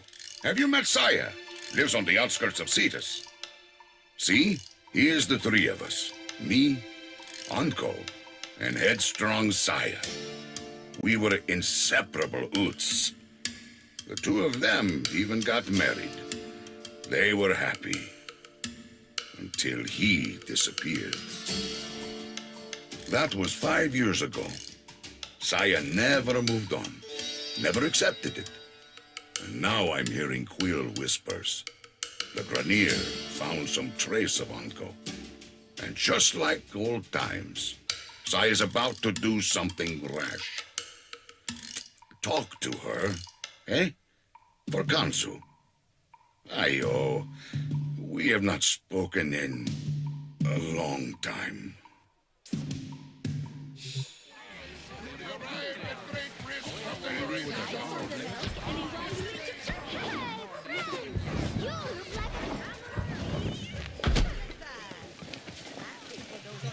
Shut!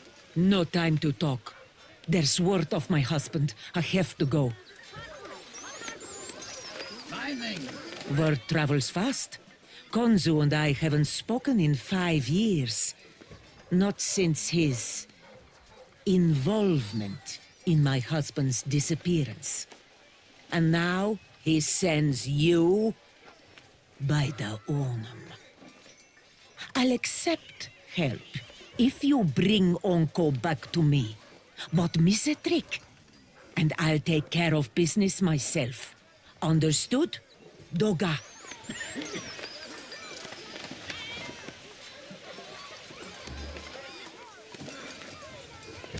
The dupe, Tenno.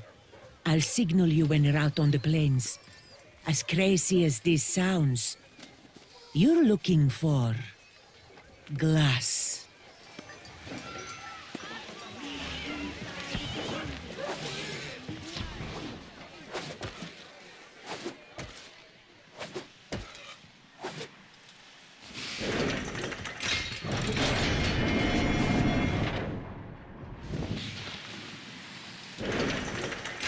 All right, Tenno. Be careful out here. Grenier numbers increase the further you venture from Cetus. Patching the Ostrons to your signal now. My uncle is alive. I know it. No one cared more for Cetus, for our people, than he did. He worked with the Quills, the Onum's closest servants, to decipher the secrets of the sentient and the glass warrior who sacrificed herself to destroy it. If you search the camp, I know we'll find some sign of Onko.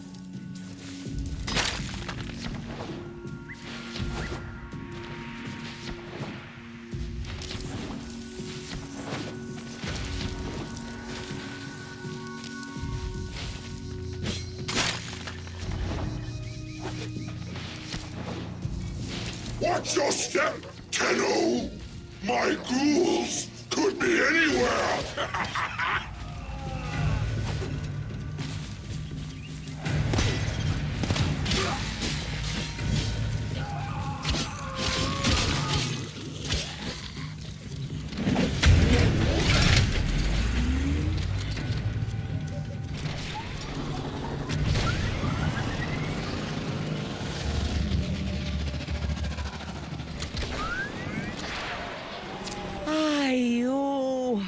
This is it. This is where the Grenier found some of Onko's work. Has he been hiding here?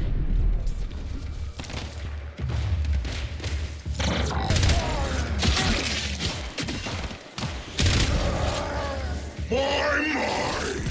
Tenno and the greasy eels of Cetus working together!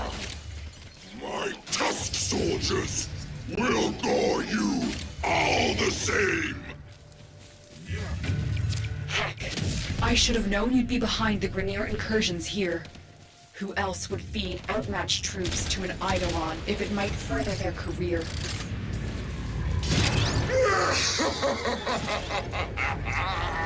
And I'd feed it 1,000,000 more for a chance to wrap my metal claws around your sweet, putrid neck! Scanning the area. I'm getting strange readings from the cave at my waypoint. Smash that drill and go inside. Ah, I remember that cave. Onko and I used to shelter there. Rock slide sealed it off years ago. I hope he's not.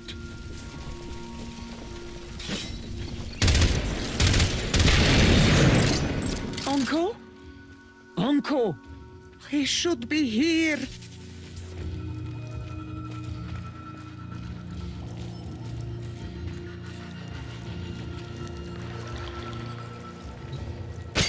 By the Onum, is that coffer his? It bears Uncle's mark. It must be important. If it's here and he is not, oh, please, Uncle. No. Saya. Kanung. I won't say a thing to him, Tenno. I'm guessing he didn't tell you he was with my uncle the day he disappeared. This coffer is strange. I don't understand the locking mechanism. Tenno, return to your orbiter so we can get it open.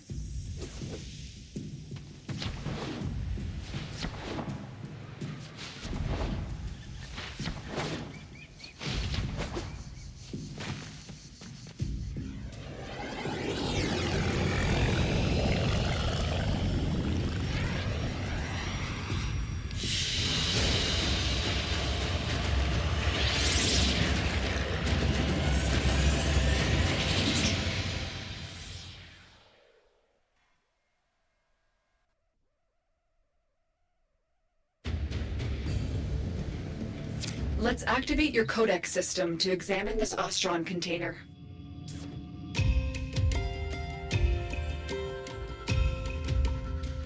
The lock seems damaged. We'll have to force it open. No, wait. Oh, Uncle was a genius, Utz. He's protected whatever is inside with a shutter lock. The key, molded from glass, has been broken. Forcing it would only destroy everything inside. We need to rebuild the glass. If he was dying, he would have wanted this found. But he locked it. Uncle is alive. A new strategy then, Tenno. Sending codex scanners to your inbox. These will be essential in locating the Shatterlock pieces out there on the plains.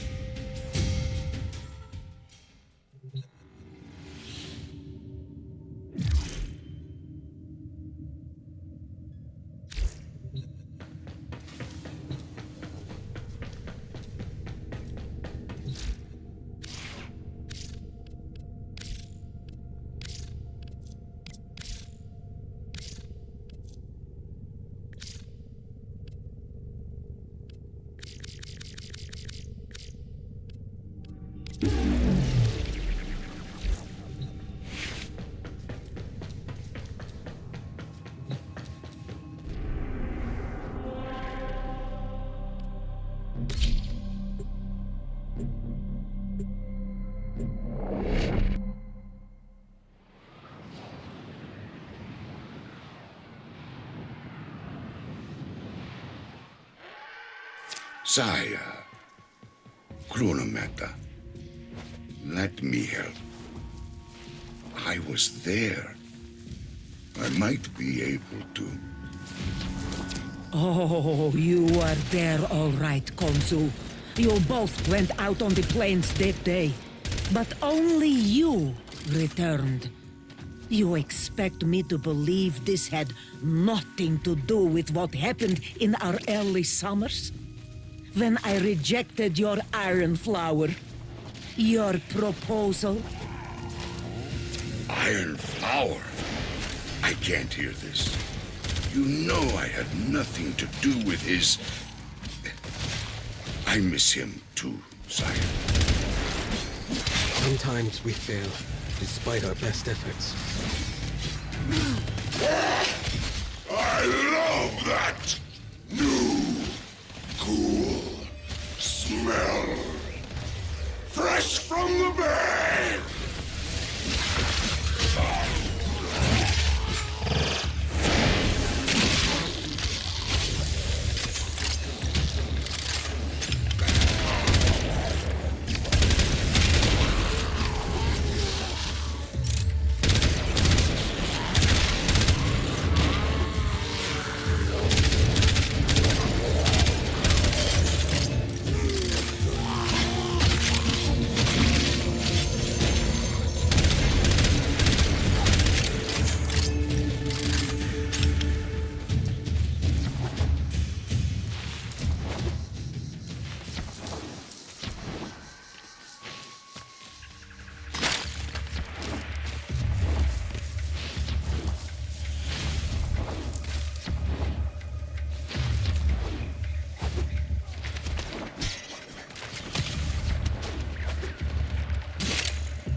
From your cold beds, my creations!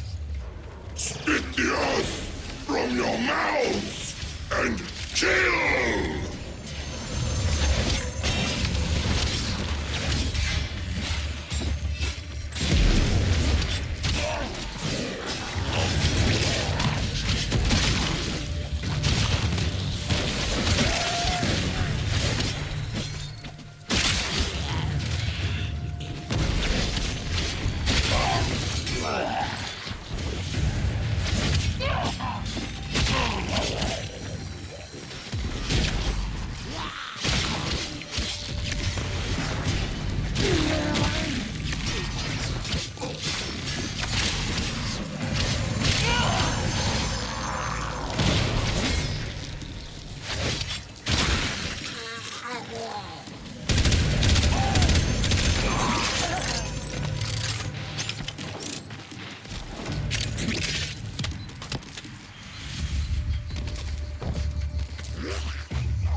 Equip your codex scanner and search the area for the glass shards we need.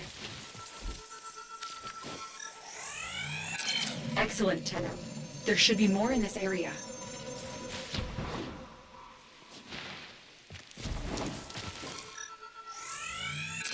You found another shard. Keep looking. That's it. There's no more shards here.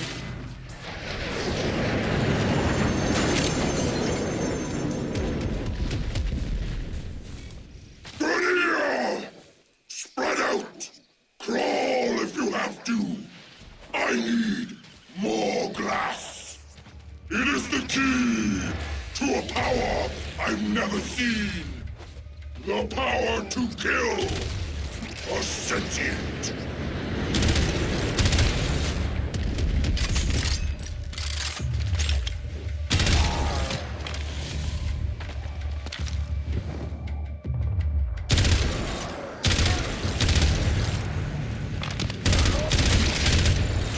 Grenier air support incoming.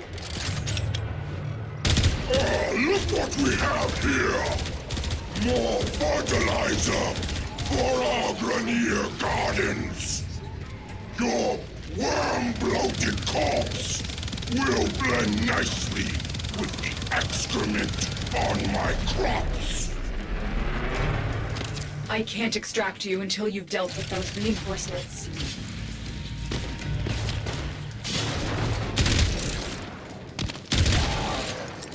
We have everything we came for. Get to extraction.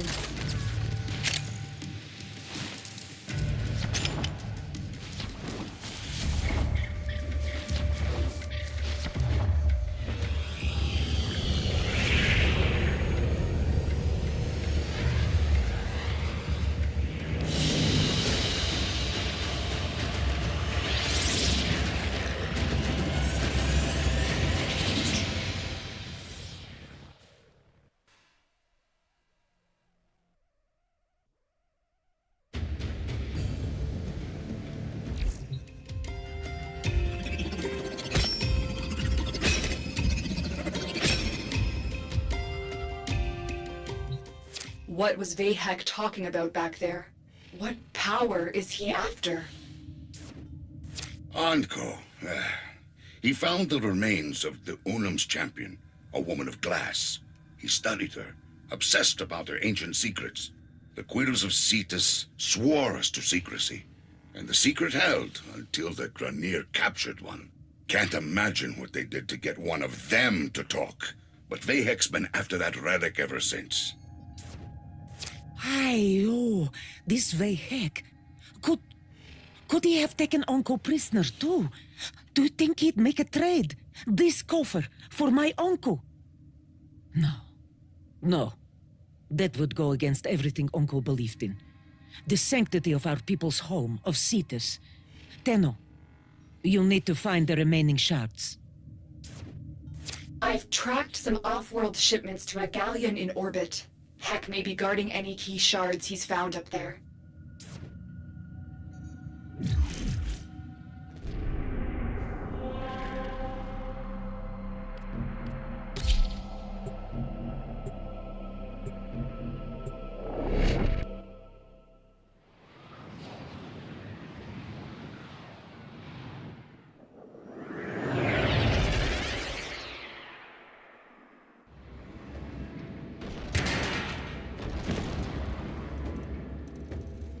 Something's wrong. My scans are being blocked. I can't detect any shards. What does that mean? This galleon is huge. Think. Anko would have known what to do. Each fragment responds to a unique harmonic. We discovered that during my initial work on Cetus's transceiver system. It's too bad we can't walk a wideband harmonic through the ship. Who says we can't? I'll perform a broad frequency sweep.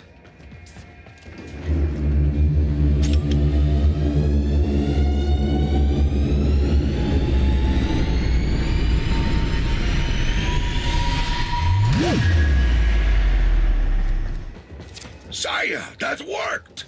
Anko wasn't the only one with a sharp mind. We are elevated by your work, and his. Your marriage was a boon to Cetus.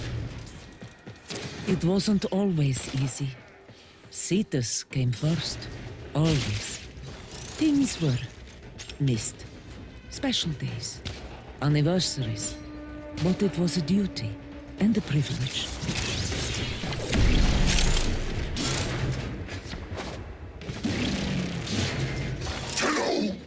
Tenno! Is it my birth interval? Such a gift. But I have a surprise for you, you greasy metal maggot!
gleaming maggot squirmed into my ship.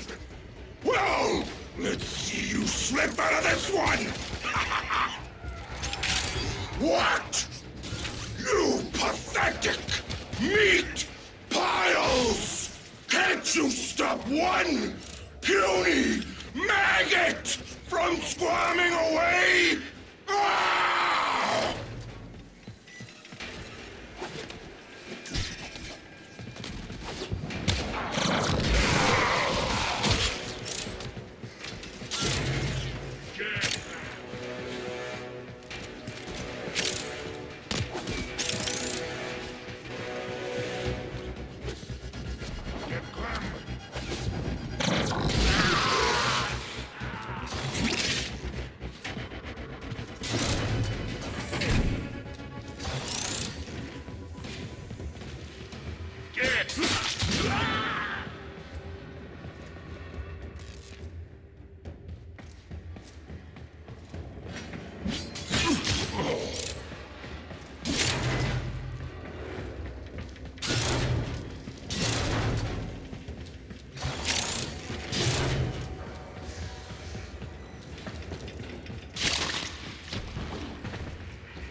Tenno, we've recovered all of the shards Vahek discovered. Get to extraction.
Mission complete. Excellent work, Tenno.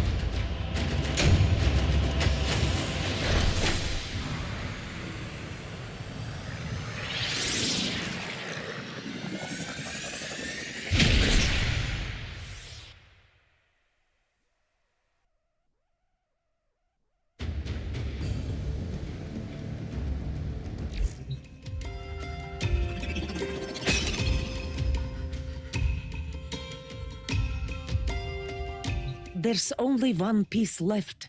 Hex digging in the Central Plains. I recall Onko finding a few interesting artifacts in the region of... That crater lake where we used to fish. That place where Uncle's catch got eaten on the line by a... Oh, that massive hookta. And we had to haul him out. We spent the whole day drying his notebooks. That was a good day. I think I know where we should look. Doha! While it is dark, the Grenier won't be there.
I'll never know what happened to him.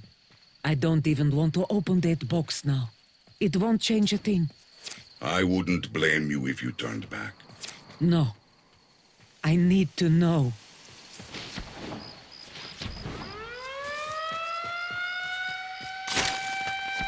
Evacuation flights have been rescinded.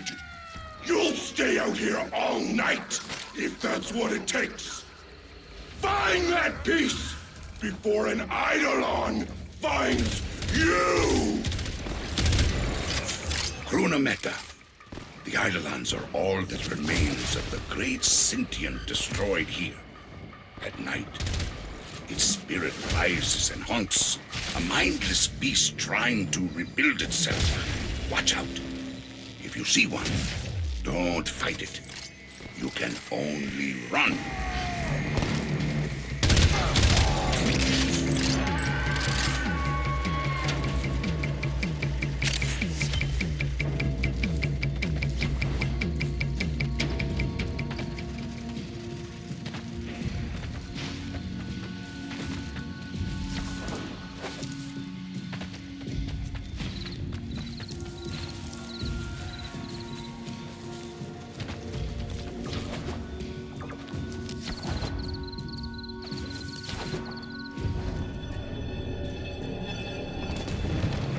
Tenno, take cover. Your Warframe is no match for that thing.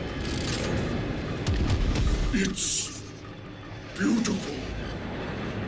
It's so beautiful. Kill it!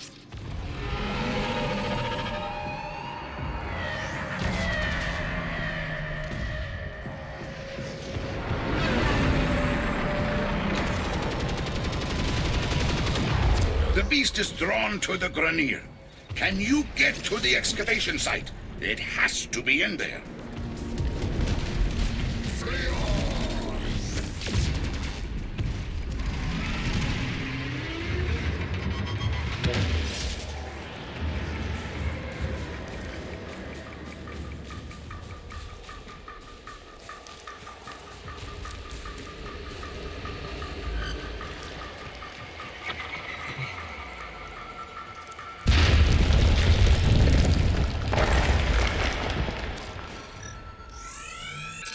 You have it! Uncle's final piece to the shatter lock. There's another way out of that cave, away from the terror list. Tenno, I'm having Ordis pull you out. Get to the extraction point. You think it would be that easy? Tusks! My tusks! New orders! Ignore the monster! Stop that Tenno maggot!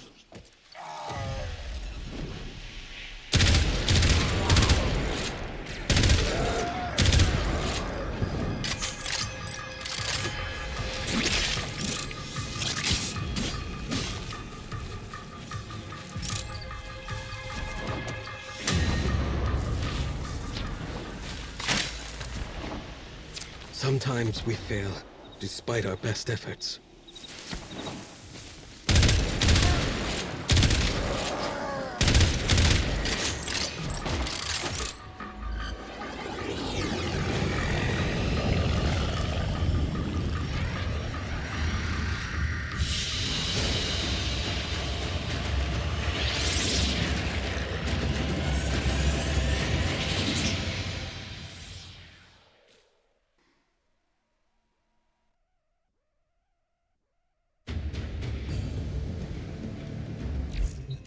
Konzo, you should know. You were the best friend he ever had. I'm ready. Open the box.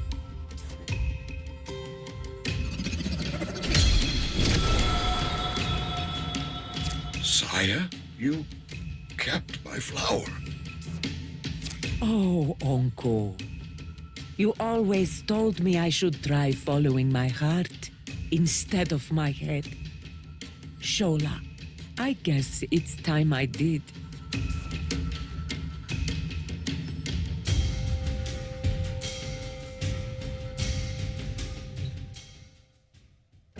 Unread inbox messages make me ill.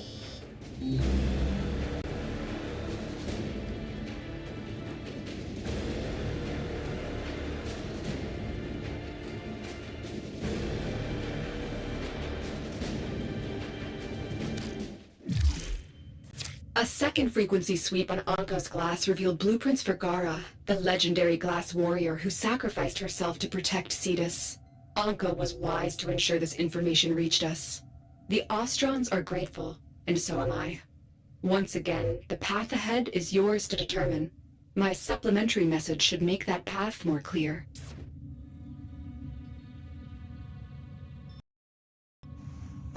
All right.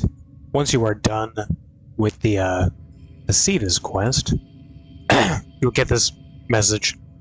You can read it if you want to. I already know what it says, but you get the blueprint for Gara.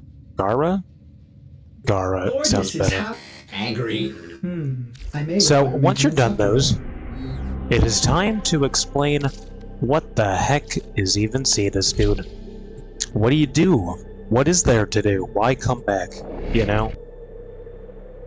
And again, you're gonna have to come back here in the future, but I just want to do like a quick rundown of everything that you need to like take note of.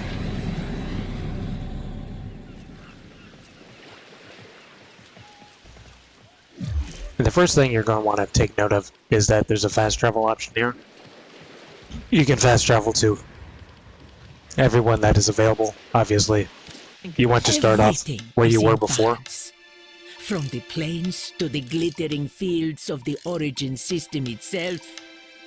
This is something that the Grineer will never see, let alone understand. Okay, so this is Konzu. This is where you're going to be taking missions from, which are these bounties here. Some of these will be locked to you because you're not a high enough level and you just don't have access to it yet. As you can see, this one requires Master Rank 2, this needs Master Rank 3, and this needs Master Rank 5, so you can't just steamroll through everything. It is the only way to get Gara parts, I believe. But you do these bounties, and you can get rewards, and these rotate out every 3 hours, I believe, to different rewards. So you can get like mods, resources, as well as some Gara parts and some, you know, items and bits and pieces stuff. Always check these kind of whenever you're around, because you can get some rare resources. Like this one is found on Mercury and Mars, Phobos, Europa, and Pluto, and we don't have access to those planets yet. So if you're trying to like craft a weapon or a Warframe that needs parts you can't get yet, you can sometimes find these available in the bounties, like control modules. Like Europa is pretty damn far, so you can't actually get all the Gara parts until you are maxed your rank 2, which by this point you should have access to that. But like I said, I don't want you to level up your master rank until you sort of, you know, buy all the blueprints that you can. But when you do these missions, you're going to get some standing for the faction, which is, you can see up here. And why that is important is because when you go into Ostron standing, you're going to see this little rank up item, and you can see all the levels that you're going to have to get to. You're going to have to get all the way up to Kin, which is level 5. Don't worry about that just yet, but just go to the rank up section, and you can see what items you need, and you need a max bar of your standing, essentially. And in the bottom right, it'll show you how much standing you can get every day. So for Master Rank 1, I believe it's 17,000. So you should be able to level up once.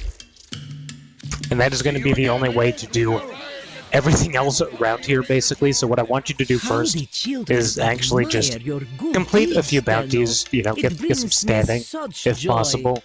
You can max this out to 5,000 if you want to.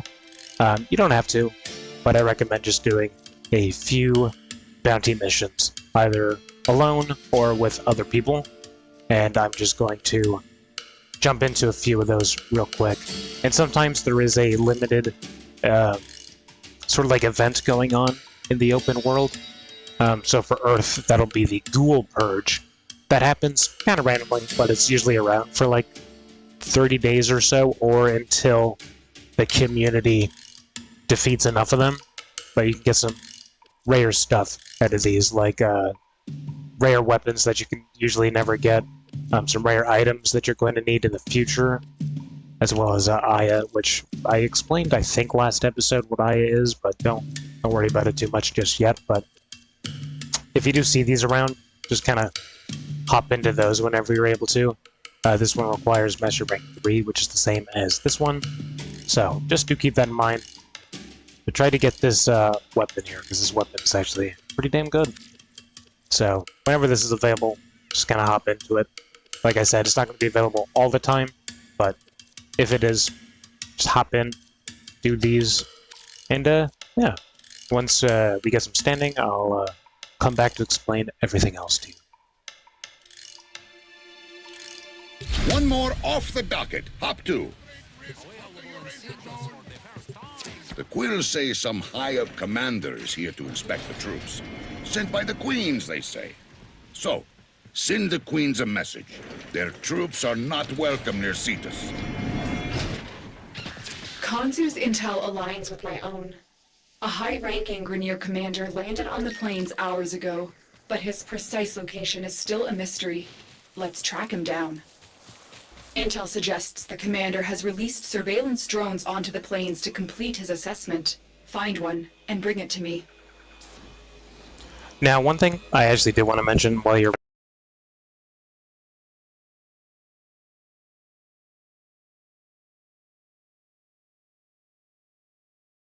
you can teleport to basically anywhere. Just be aware that, like, the further up you go, I need to explain this, but the further up you go, like, towards that way, the stronger the enemies get, basically. They'll cap out depending on what level of mission you are on, but, yeah, just do be aware that the further out you go, the stronger the enemies are going to be. So if you go too far, you might not actually be able to take them out.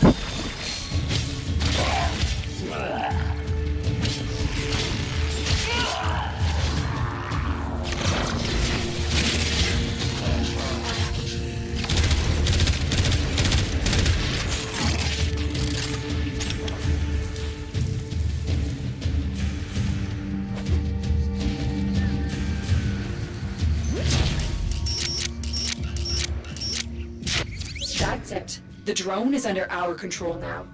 Escort it to the extraction point before the enemy can destroy it.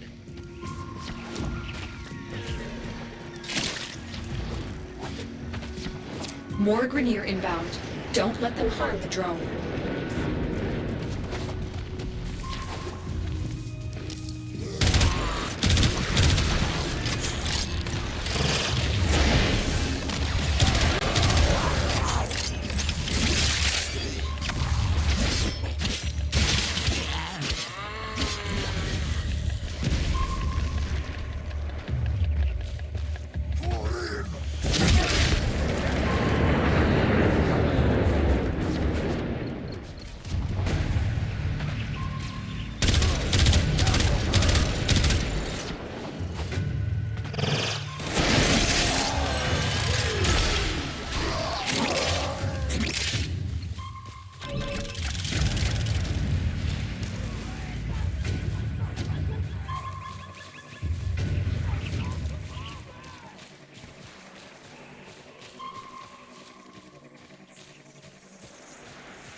Scanning the drone systems.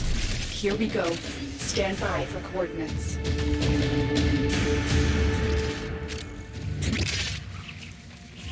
Resources for the Queens are being held in the armored vault near my waypoint. Make sure the Queens see none of this bounty.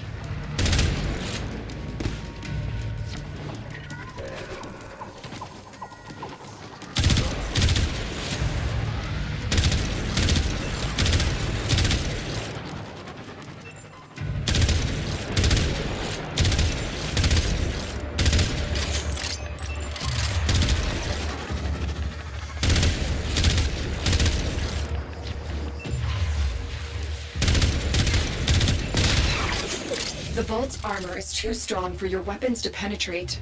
I will hack it open, but first I need a data mass from the guards.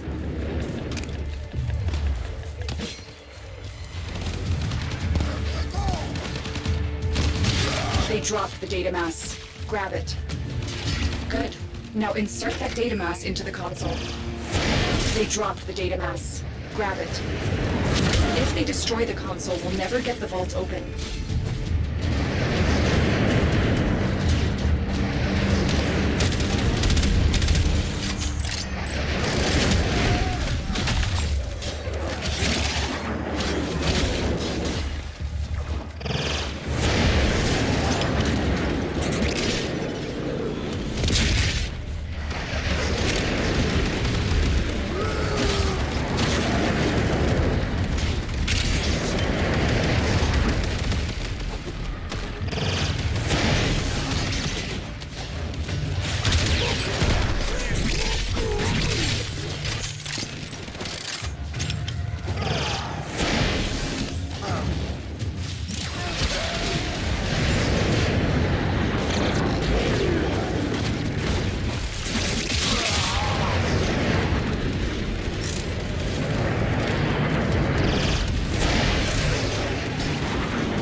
take the resources. The commander is going to have a hard time fleeing without his tribute for the queens. He's stuck here. Now we fight him.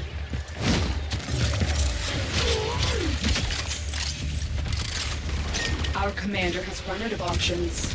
Find him at the waypoint and capture him for me. I have questions I want him to answer.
Watch your step, Tenno!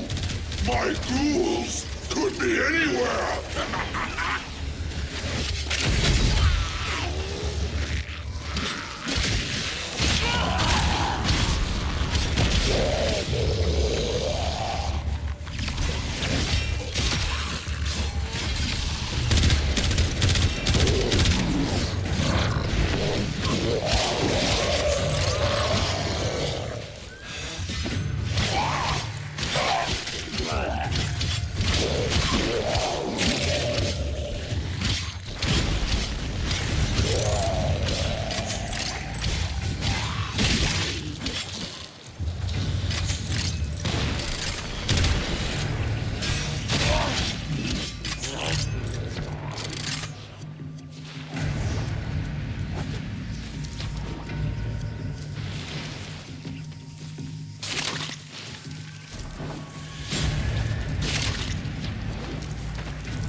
The officer is nearby. Track them down.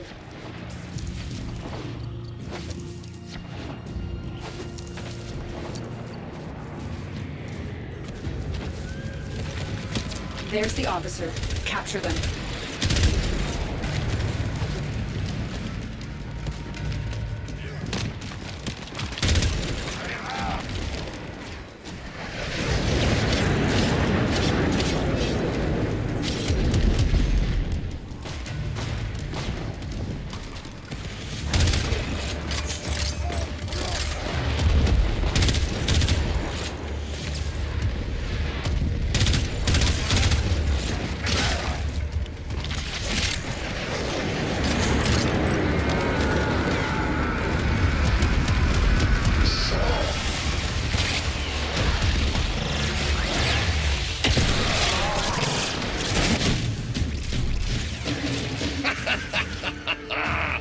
Lioness has the commander in her custody.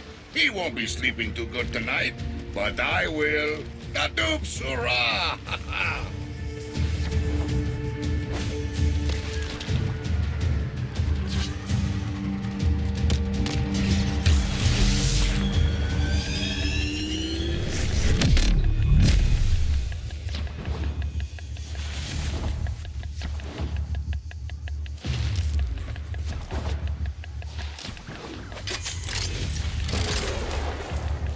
I give you coordinates.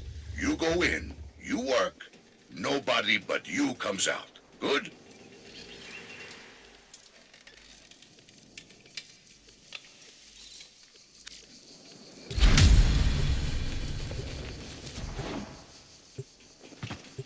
The Quills say some high-up commander is here to inspect the troops. Sent by the Queens, they say. So, send the Queens a message. Their troops are not welcome near Cetus. Kansu's intel aligns with my own. A high-ranking Grineer commander landed on the plains hours ago, but his precise location is still a mystery. Let's track him down. The commander is having special supplies sent in just for him. Intercept the shipment and destroy it.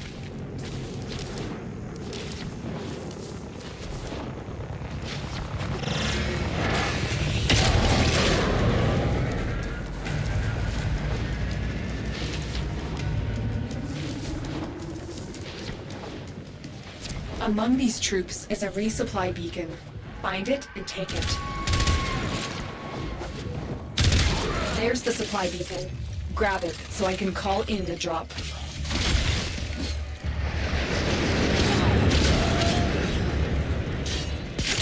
Here comes the supply pod. Destroy the supplies before the enemy can get their hands on it.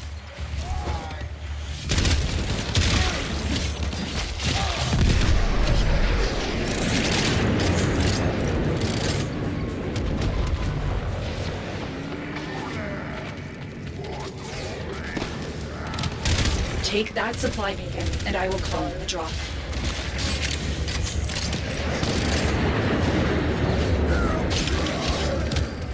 Supplies incoming. Make sure the Grineer never get their hands on them.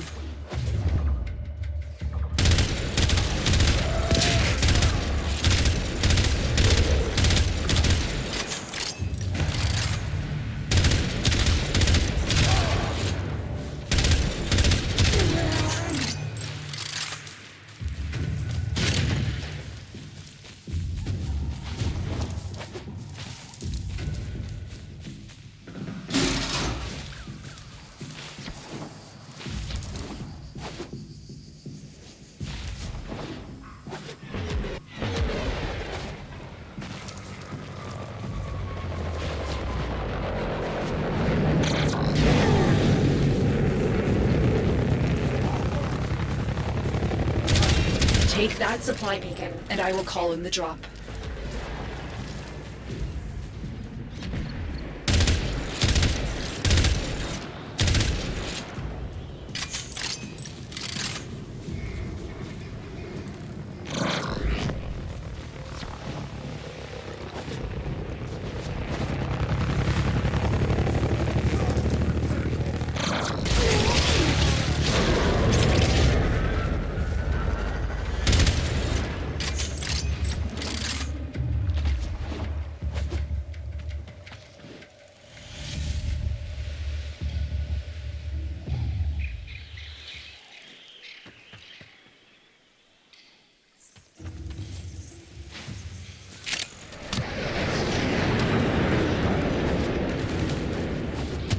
That's the last pod. Destroy the supplies.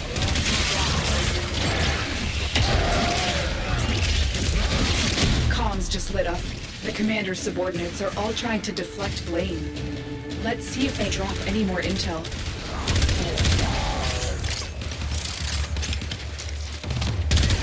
Intel suggests the commander has released surveillance drones onto the plains to complete his assessment. Find one and bring it to me.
drone is nearby.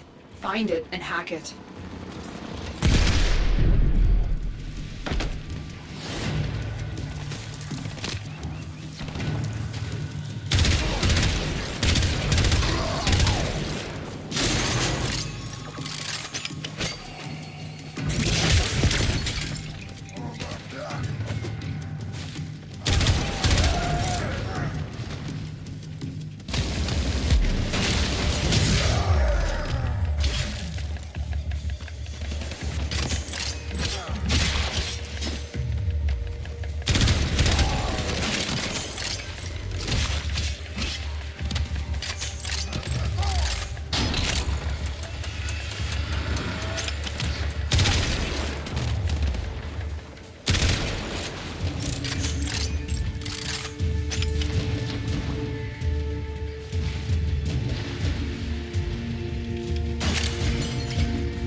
That's it. The drone is under our control now.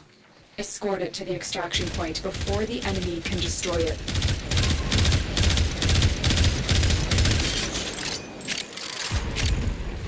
They're sending another wave to take out the drone. Stay vigilant.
Come out! Meet your new friends! It's sleigh time!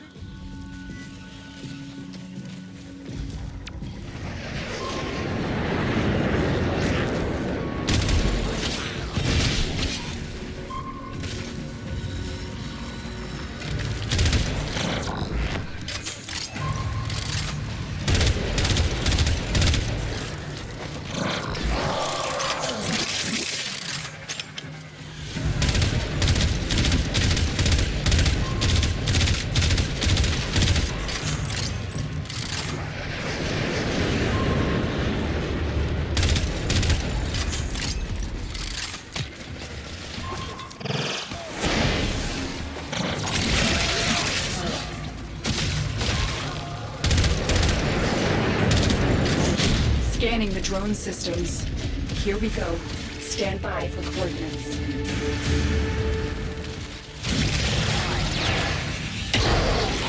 Our commander has run out of options.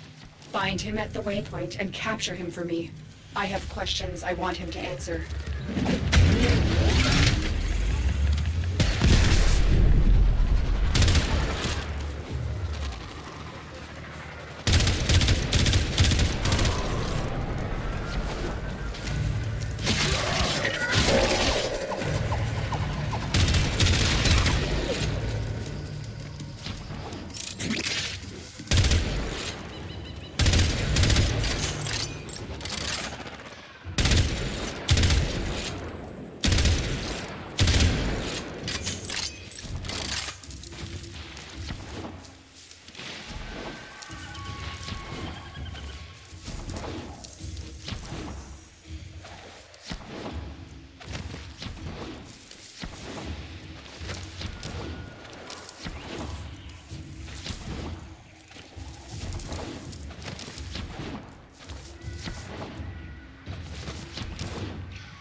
The officer is nearby.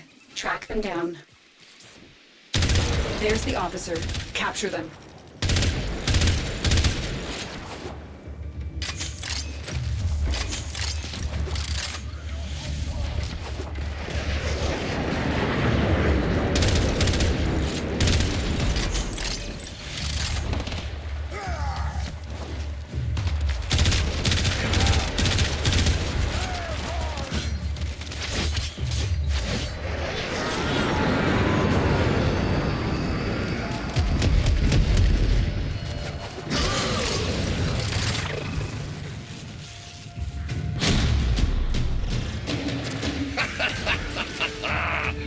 Has the commander in her custody?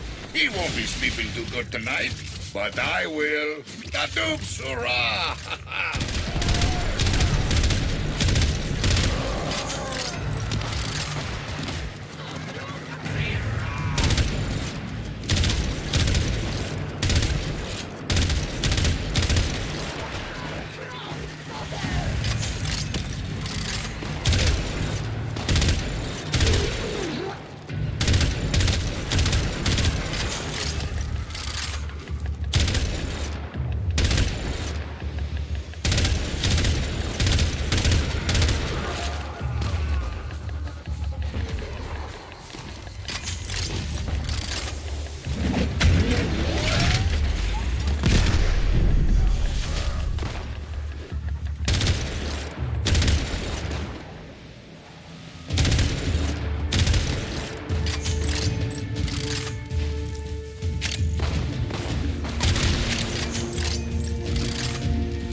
From your cold beds, my creations! Spit the earth from your mouths and kill!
Something. Heavy hitter like you needs a little snack, yeah?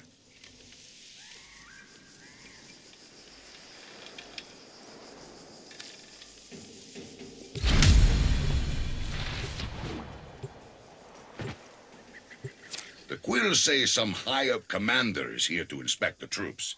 Sent by the Queens, they say. So, send the Queens a message. Their troops are not welcome near Cetus. Kansu's intel aligns with my own. A high-ranking Grineer commander landed on the plains hours ago, but his precise location is still a mystery. Let's track him down. Resources plundered from the plains and destined to be a tribute for the Queens are being held in the armored vault near my waypoint. Make sure the Queens see none of this bounty.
You're nearing the armored vault.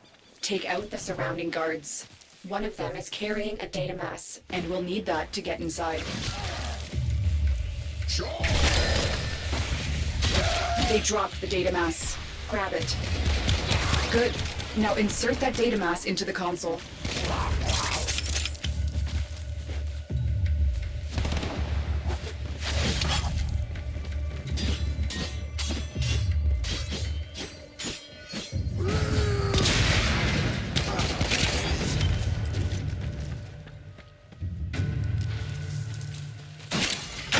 If they destroy the console, we'll never get the vault open.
Take the resources.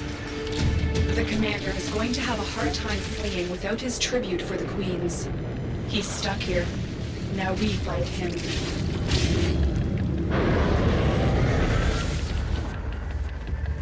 I've found the commander's camp.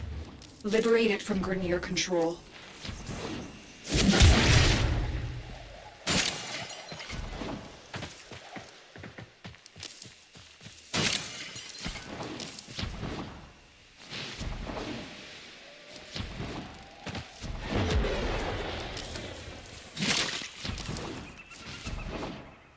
You've reached the location. Clear out any nearby hostiles.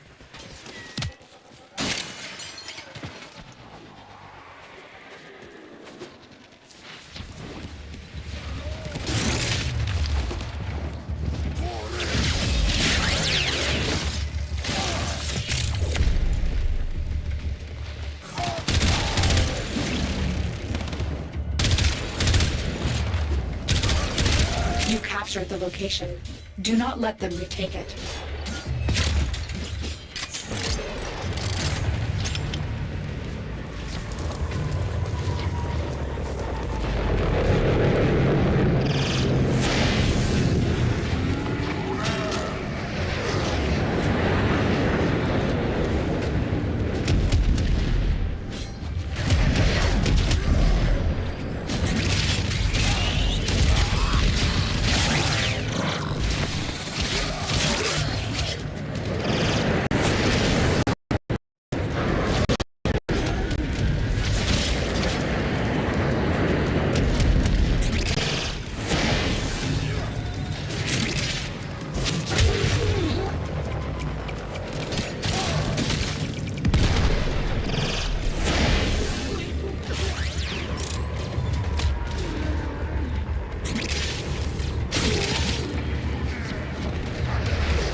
Has one less place to hide.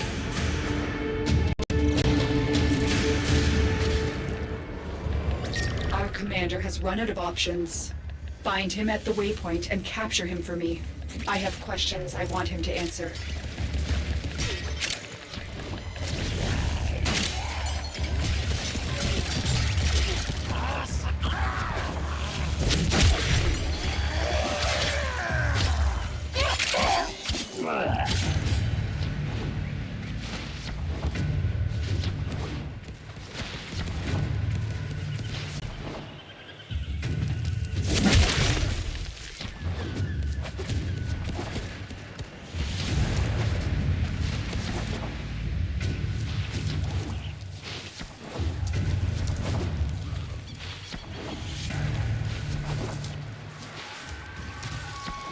The officer is nearby.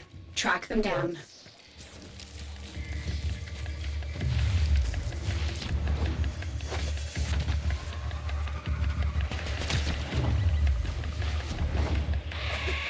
There's the officer. Capture them.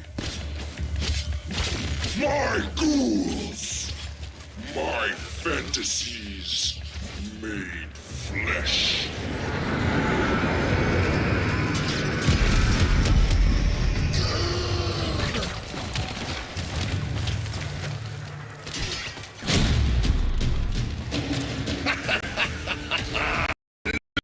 Commander in her custody?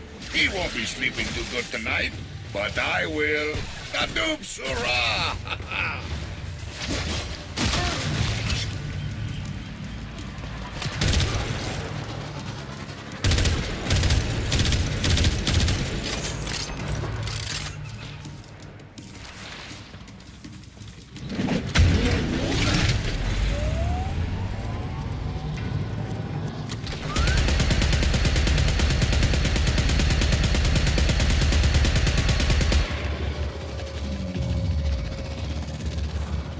Watch your step, Tenno! My ghouls could be anywhere!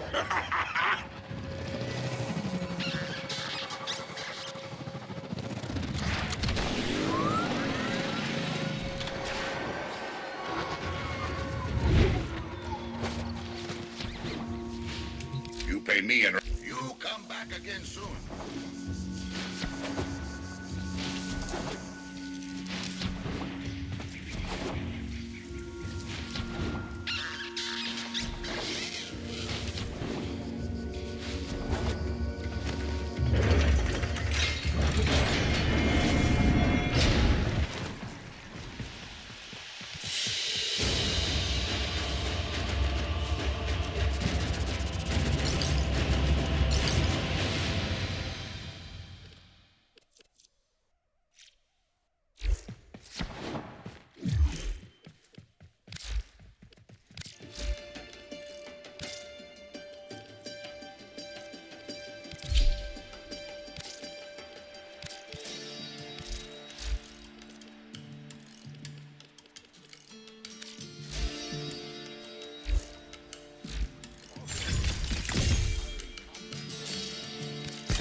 Off-worlder, I'm hiring combat talent. Let's talk rates. Alright. Once you have some standing, I give you coordinates. show you. You Once you have some standing saved up, you can either rank up if you want to. I don't recommend it just You yet. see and are But I'm going to go ahead and introduce everything that you can do. So, over to the left over here, you have this guy. His name is Hawk. What a day! Hawk has been busier than the one-armed mine with his skin. And, basically, this guy is... You can build your own melee weapons, basically. I shall create the So if you take a blade part, very good, very good. as well as a grip, and then a link cable, They shall work wonderfully. link cable, just a link, you can actually make your own melee weapons, which is very cool, but you cannot do that unless you have parts available. So these are all the parts you can get at first, and then the higher the rank you are with the faction, the better the stuff you can get, basically, but you can get all the basic stuff right away. And basically, each individual part has different stats to it, and I'll give you a little rundown. Like this one increases speed at the cost of damage, and then this one increases damage at the cost of speed, so you can kind of pick and choose what you want. The grips all have different buffs as well, so this will change the way the weapon like attacks. If you ever played Liza P before, same thing. You know, the handles are how the weapon will perform. So you realistically could have like, is this the dagger? You can have like a dagger handle with like a really big blade if you wanted to. I don't know why you would want to, but you could definitely do that. So this is really worth checking out because you can customize how you want your melee weapons to function, and you can create as many of them as you want to. And I'm just gonna be straight up about this. A lot of these are really overpowered. I don't know if this is my 100% account or the account I had before that, but I ended up making like one of the best weapons just ever somehow, and that basically carried me all the way to endgame. So this is a really cool place to check out. If you want to build your own melee weapons. You can also buy ones that are created already. It's kind of random each day, but you can purchase that for a discount. And then there's other services. So when you use it and you level it up all the way, it'll stop leveling up at 30. But you don't actually get master rank towards your progression level until you guild it. Once you guild it, it'll go back to level 0 again. But then you can rank it up as well as name the weapon, and then you'll actually get your mastery XP for doing that, but you won't get mastery XP unless you guild it. And then you can also trade them in for standing as well, and you can rename them for premium currency. So this guy is great. Check him out. He's fantastic. I walked straight past this other guy here. This is more of like a cosmetic kind of person. You can buy these little floofy dudes if you want to. And then he also has these flares that will boost your XP range on missions. So you'll basically, when you're in a squad of people, you get XP bonuses if you're like together. But if they're further away, you won't get any XP, so this just increases the range of it. There's 2 of them. They do the exact same thing. So I don't even know why there's 2 of them, since they do the same thing, but yeah. Collect those. It's good for the open worlds. When you're on just regular missions, it's pretty good too, because you'll just kind of get XP just constantly, because those maps are a little bit smaller than the open world. Then if you come over to this guy, who we're not going to worry too much about at the moment, I am in partnership with but this guy is going to be for hunting in the future.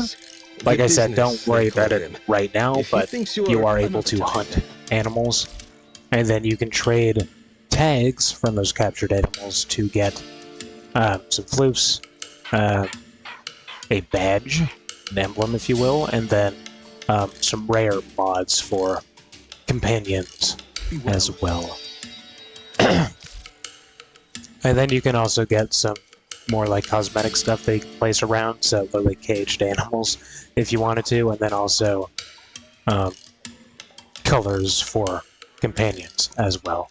As you wish. So again, don't really worry about this guy right now, but he's going to be good to talk about in the future episodes. And over here, this is going to be a fishing person. This is why I wanted you to gather some standing so you can get some of the basic stuff. You're going to have 3 different fishing rods you can choose from. There's really no way to like tell you which rod is better because they do specific things. Like this one is good for catching Terralock fish, but it can catch other fish. This one is good for catching all those other different fish that you can see there, and then this one's good for catching those other ones. So basically, like, some fish have like armor plating, some fish are like really slimy, so you'll have like a harder time catching those fish basically. But to be honest, you're not gonna remember what fish are what to know when to swap rods.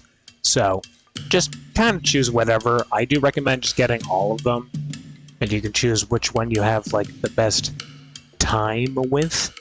I'm just going to get this one real quick because this is just the first one you're given. And then what you want to do with the rod, I think, if I remember this correctly, is you go to gear, and then you can add your fishing rod into there. And then you can add the other fishing rods as well. I don't believe you can swap fishing rods if you're holding it, but yeah, you just add it to your gear wheel, and then you're able to fish now. There is different baits. It'll tell you what the baits are good for, so you can read here that this one attracts mawfish and eels in the lake. And then it'll tell you what it can catch in ponds and then oceans, because there's different types of water sources. There's also like cavefish too, but I don't think there's cavefish on Earth, so don't worry about cavefish. And then you can get dyes. These you want. You can use these on any planet when you're fishing, so stockpile these as much as you can, because basically it will make the fish glow, so they're very much easier to see. And that works, again, on all planets, so I do recommend just stockpiling some of that. If you plan to do a lot of fishing, you will have to do fishing if you want to get some certain items built. And again, I'll show you what baits are good for what, depending on what you need. I do recommend just trying to catch at least one of every fish, just so you know what each one does. And again, the higher the rank you are, the more stuff you can unlock over time. If you go into the specials, you can buy fish parts for premium currency. If you don't have a lot of time, but you have a lot of money, you can do that. Let's see and what then you've got. if you give them fish, or her fish rather, she will. Fish? You can provide fish for standing, which again I don't really recommend you do unless you have like a lot of the most rare fish, because those are worth the most. But then you can also cut the fish, and that's how you get the fish bits and pieces, if you will. So you're gonna have to cut the fish. Doesn't take long. I can't show that yet because we haven't caught any fish, but I will show that. And I'll also just grab a dye and a bait just for the sake of showing you how those work once we get out of here.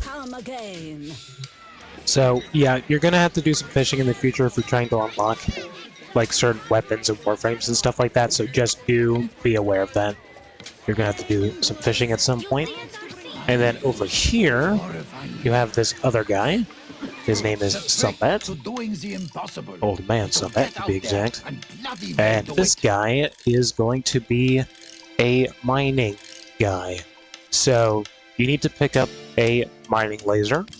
You can get this one from Earth. Again, I'm not going to tell you which lasers are better, but this is the only one you can get on Earth anyway, so you don't have to worry about that right now. Never mind, I lied, there's these other ones. It'll show you, you know, what they do, but you won't be able to get the other ones until you're higher rank anyways. And then you're actually going to need blueprints to craft certain like minerals and stones and gems and stuff. So you basically get the raw materials from mining, and then you have to craft the actual resource itself. Kind of like Minecraft, you know, you gotta like smelt iron ore into ingots. So just pick those up, because you're gonna need these as well in the future if you're trying to craft everything. And then again, the higher the rank you are, the more stuff you can unlock. While we're just talking about this right now, I personally recommend just kind of doing like what we're doing with like the blueprints, is just kind of buy everything you can before ranking up, because it's just going to make your life a bit easier. Because if you just grind all of this to max rank, you're going to have so much stuff to get, and you're honestly going to be overwhelmed. If you go into the premium shop, you can just buy crafted gems. Some of them more rare than others, defined by their prices.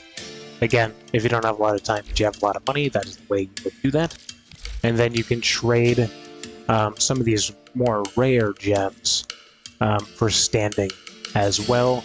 Again, I don't really recommend it unless you're rather like mine for ores rather than like fight enemies, basically. If you want like a more peaceful way to do it. But these don't give you nearly as much. Like this one gives you 400. That's the most per one of these. And this is the rarest one. And, you know, you can't really get this until you have an advanced laser anyways. So, yeah, you're going to need those. So check those out. They're going to be important. And I think that's everyone. We talked to the mask guy, the sword guy, the animal guy, the fish girl, and then that guy. Yeah, that's everyone. So just kind of make sure you try and buy one of everything with your standing before you rank up, just for your sanity, to be honest. Business has been good this week. And then, real quick, I'm going to go ahead and show you what all of these things do. Make sure you equip your laser before you go outside. So again, just arsenal to the back here into your gear wheel. And that is where you will have your mining laser.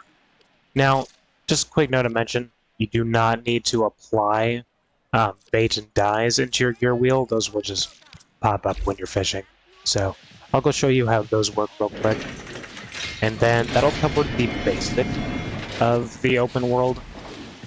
Just, you know, get rank up, get standing, fish and mine, and then once we have access to all the open worlds, we will revisit, so I can tell you, you know, the best place to come for certain things, how to rank up easier and stuff like that.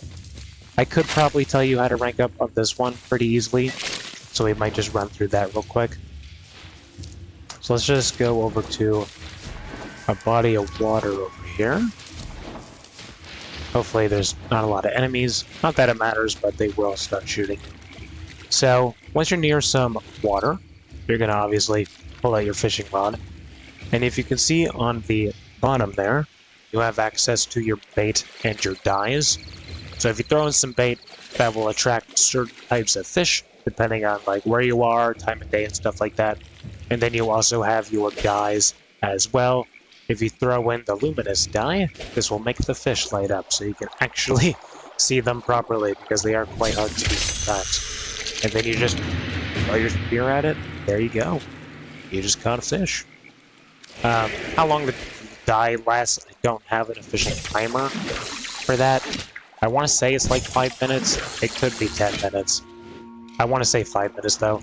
And if you miss fish too many times, they will just kind of swim away, obviously, but yeah, you just catch fish, return to the person, you can trade them in mechanic, or you can cut them into fish materials.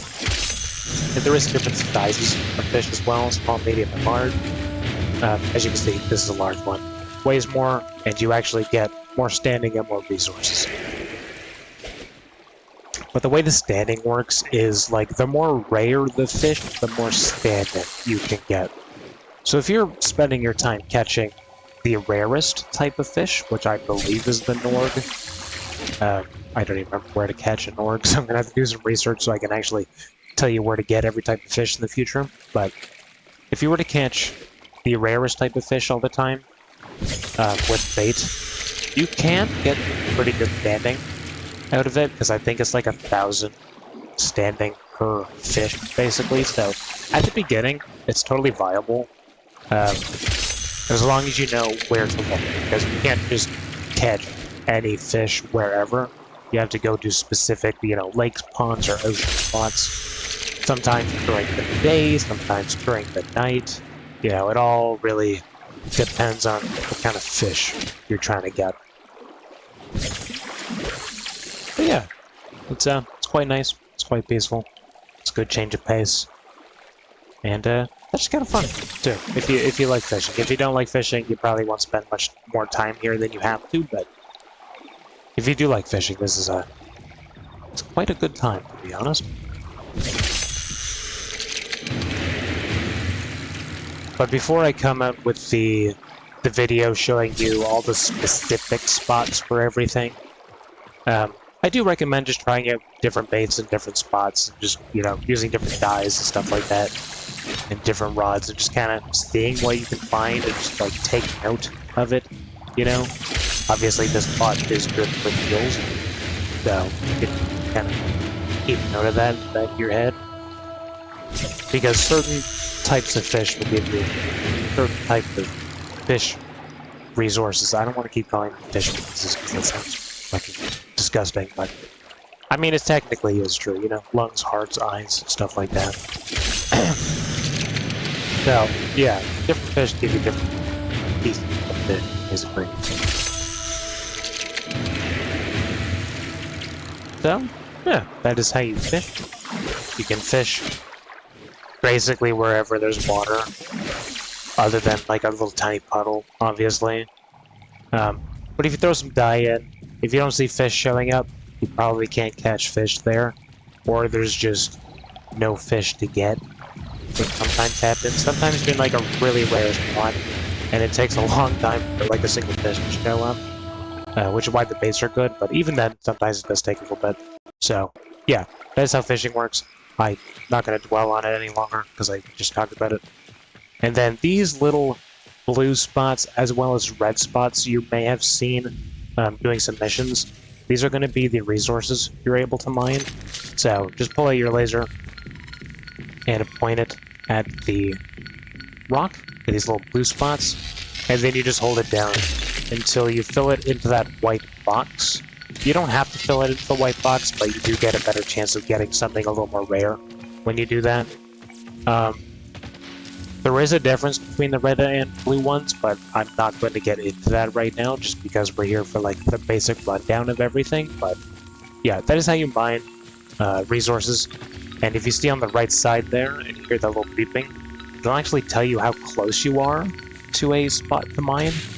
So if you don't see a number pop up, or you don't hear any beeping, you won't actually be able to find something. But if you just keep kind of going around a little bit, eventually something should pop up. And you can also damage stuff with this as well. Very little damage, mind you, but you can damage things with this. So you just kind of go around, and here's a version of the red one. Again, you fill this up into the white box. If you want like maximum efficiency, like if you just want as many gems as possible, what you basically want to do is just click tap it, because that's the fastest way to just get resources all the time. If you want the rarest of the rare stuff more consistently, then obviously you want to fill those white boxes up as much as you can to like sort of increase your odds of something a little more rare. But in terms of like time, I do personally just recommend just kind of tapping them quickly, because you will just get a lot more, a lot faster than just holding it down, basically. And yeah, that is how you go mining and fishing. Pretty simple, to be honest. Not too much you really have to worry about with that. I will say though, if you are holding this down and you get shot at, you will actually lose your connection to the stone. So you'll end up basically having that happen right there, where it just doesn't go up all the way. But again, you don't really want to worry about that too much anyways. And then before we end off the basics of Cetus here, I'm just gonna show you real quick. I know my my standing isn't up all the way because I bought some of the basic stuff. Provides. But I will very quickly just show you how to get these 3 items real quick, which is Nestle Pods, Iridite, and then Rock Drool. So I'm going to go ahead and show you how to get those real quick, so you can rank up. And then, if I really need to, I'll explain some of the other levels to it, if I, think I need to. I may not need to, what happens. I do recommend, I can't show this anymore because I left already, but in your arsenal, if you have a loot radar mod, you can attach that to your Warframe, and that'll basically show where loot is on the map as like a little white marker, which is going to be really good for finding all these different resources and stuff like that. As you can see one here, the little blue spot, this one's actually a wisp, which you can find near the water. Don't worry about that right now. I need to find somewhere that's not going to kill me so I can talk about these things. So Iridite, you're going to find as a little rock formation, just like this one. It ranges from anywhere from like 1 to 3, I think. Basically, the further up you are, the better your chances are to get more of them at once. So that's how you find those. They're just kind of everywhere. You don't really have to look too hard, because you'll just kind of come across them. I don't know what this one is telling me, to be honest. Rock Drool can be found near, like, Rainier's structures, which is what these are made out of. I think you get 1 to, like, 5 of them each time. Per canister. So you can find these, obviously, near, like, Rainier structures or outposts as well, which don't actually show up. Like this one over here, this, like, 3, that's an outpost. Go over there, and, get some rock drool. And then, Nidal pods, or Nissel pods, those ones are a bit harder to explain. The best way I could say to find them is to come over to, I believe, this spot. And if I'm wrong, I'll cut this part out. No, I was right, okay. So these spawn a little more near, like, the mountainy areas. So, again, you can just come to this spot right here near the Ostwind Range. And then you can actually just find these on ground. And then, again, you just hit them. And you should get 5 of them basically every time. But as far as I'm aware, this is kind of the best spot to go to, because they're just kind of all around this area. I say that, but I can't actually see anything that is trying to tell me that's around. If you don't see anything that's around when you have loot radar on, usually that means it's above you or below you. Sometimes it is just completely out of range. That's just going to happen sometimes, but you can also find these trees, but you don't really have to worry about that. And that is how you collect your first 3 types of resources you're going to need to rank up to rank number 2. And then obviously you're going to need 5,000 standing as well. And I don't know if I showed this earlier in the edited video, but And so it goes. if you come over to these little spots, you can actually just choose missions from here, so you don't have to keep going back and forth all the time. But you comes out. Good. And when it comes to these, I just recommend trying to get 1 of every mod. Keep an eye on resources. Again, you know, keep an eye on which ones you can't get, and just try to farm those as much as possible. I do not recommend running bounties if you already have max rank, unless you're trying to get a very specific thing. But in terms of like value of your time, if you have max standing, don't really do missions because you're just kind of wasting your time a little bit because you can't just like save up standing. You know, there's not like an overdraft type of thing that happens. Like once you're at the max, you're just at the max. You can't go higher than that. So just to be aware of that. Because like these rare ones, you can just come back and get those in the future once your standing resets again. Because like there's the daily cap. So yeah, I do recommend just again getting one of every mod and every piece, like Warframe pieces, and just keep an eye for rare resources. When you are doing bounties, because I didn't explain this earlier, there's like a bonus like goal that you can do on missions on the top left. It'll explain to you what you can do for a bonus. And if you get all the bonuses up till the end, you have a... I don't know if this is guaranteed every single time, but you have a higher chance, or you're just guaranteed, to get a rarer item, so like an uncommon or a rare item. But you also get 2 different rewards at the end as well, rather than just 1. So, yeah. Just kind of do that and make sure you're just getting standing as often as you can to rank this up. So just kind of just like come in, you know, every day or so. If you don't want to do it every day, that's fine. You don't have to, but just kind of keep an eye on those and try not to forget about those because you can get some really good stuff from this. Like I showed you with like the melee weapons and stuff like that. So it's up to you if you want to decide to do the method I told you to do, where you just get everything within the level you're able to do, and then rank up after that, just so you're not burdened by being overwhelmed with a million things that you can get. Or you can just strictly grind the levels all the way out, because once you're at the max, that's when you can hold the most standing at one time, basically, which I think is somewhere in like the 100,000 range. Right now we're only at 5,000, so you can see the difference there, but I personally do recommend you just kind of get what you can get with what rank you're at, and then just kind of increase from there. That way you can sort of learn the ins and outs of everything. But again, that choice is yours. You can do as you wish. Yeah. So You pay me I'm in probably red, going to I pay you in increase my standing a little bit here, and then I'm just gonna probably rank that up, and that should be it for the main episode, I think.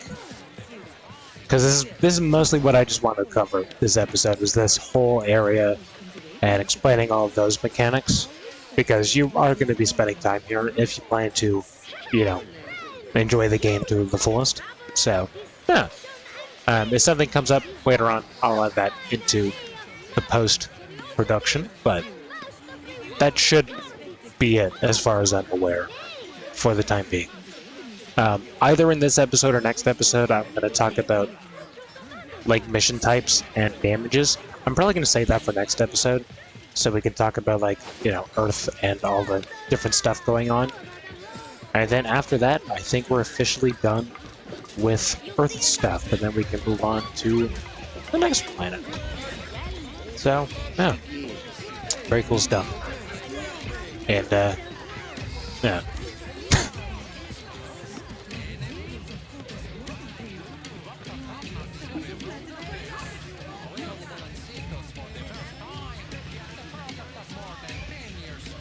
Alright.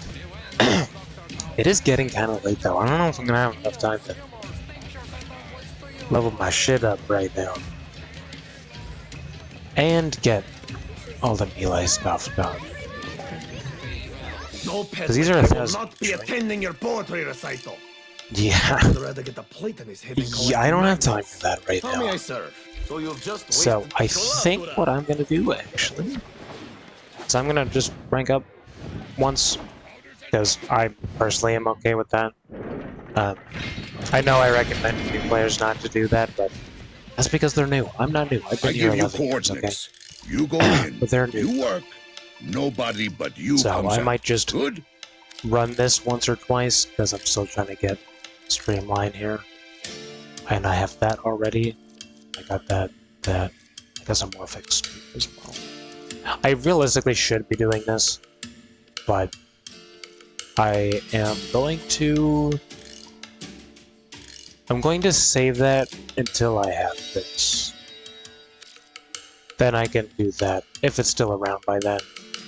I didn't actually check what the progression's at, because once they're all defeated, it's gone, basically. So I really should check that at the end of this episode. Live episode. Yeah. Alright, chop, chop. Do that real quick and then probably gonna hit bed, to be honest. The Quills say some high-up commander. That was the main part of what I want the video to be. So, I know it's send the weird having Queens a this live message. and then turning Their it into a troops video, are but not welcome near Cetus. that is just the way I'm doing things. And honestly, I kind of like it. Intel aligns with my own. Nice having people here to see like the ins and outs on like how I'm doing this, as well as just enjoying the actual gameplay itself. Because in the edited videos, I'm not showing a lot of like the missions happening and stuff, because it's not really the point of it. I'm sort of like cutting to the things I want to explain, with a little bit of like filler in between, of course. But yeah, it's kind of like the way I have this set up. It's quite enjoyable, to be honest.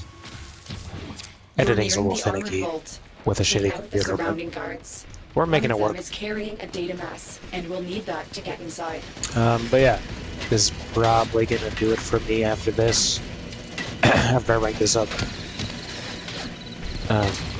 I was gonna try and do some more missions and shit, but this took way longer than I thought it would, to be honest. We have been running for, I think, 4 hours now. Or like a little over. Maybe not even a little over. I haven't played yet. Holy fuck, get my ass kicked for the back. But yeah. I'm tired. Bro needs to go to bed soon. It's because these fucking night things. I never even explained that in the video either. I don't have to. They don't have to worry about it later. They're probably gonna ask me like, oh, how come I can't kill these flying dudes? Maybe I should have explained that. Maybe not. I don't know.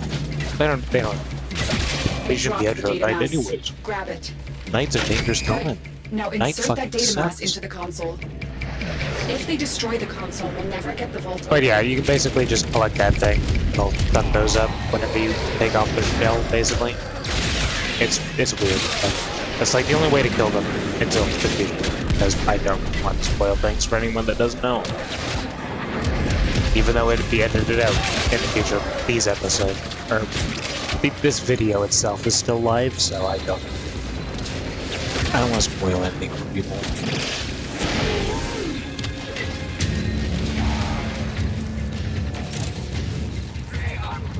Which is something the community agrees on for everyone, so it's not like a me thing, it's definitely a community thing that we all just agreed on together, is to like just never spoil anything.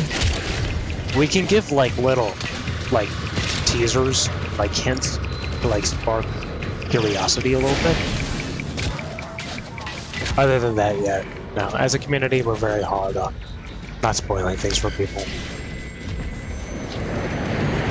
Because it's not the same as if it's...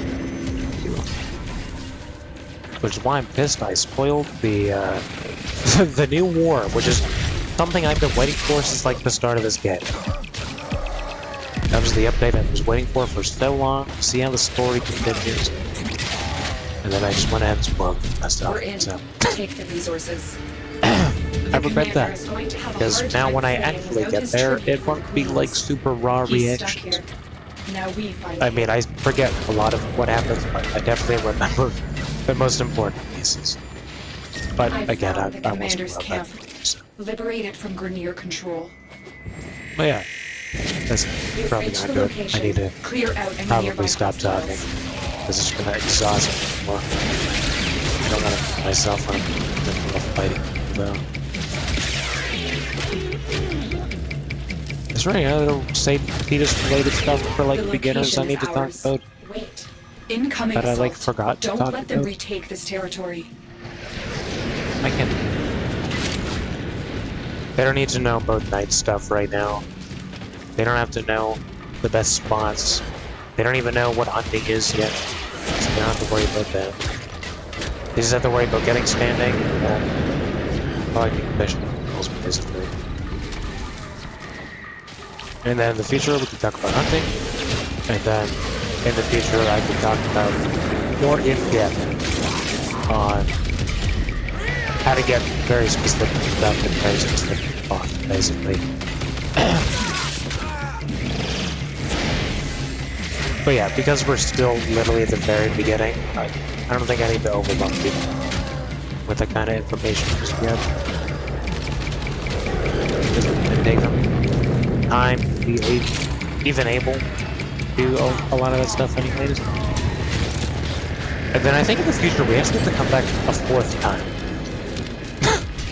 It's gonna get a little confusing. We'll be going to more like the intermediate stuff. Towards like mid-game, basically. Again, I want some back to we're gonna be coming back to the open worlds quite a few times. Just to explain all the different stuff available, basically.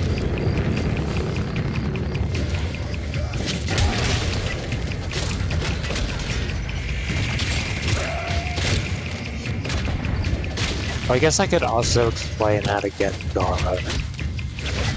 But I think you need an advanced mining laser for her. I could be totally wrong. I will have to check the requirements for that. But I'm pretty damn sure you need the advanced laser first. The commander has one less place to hide.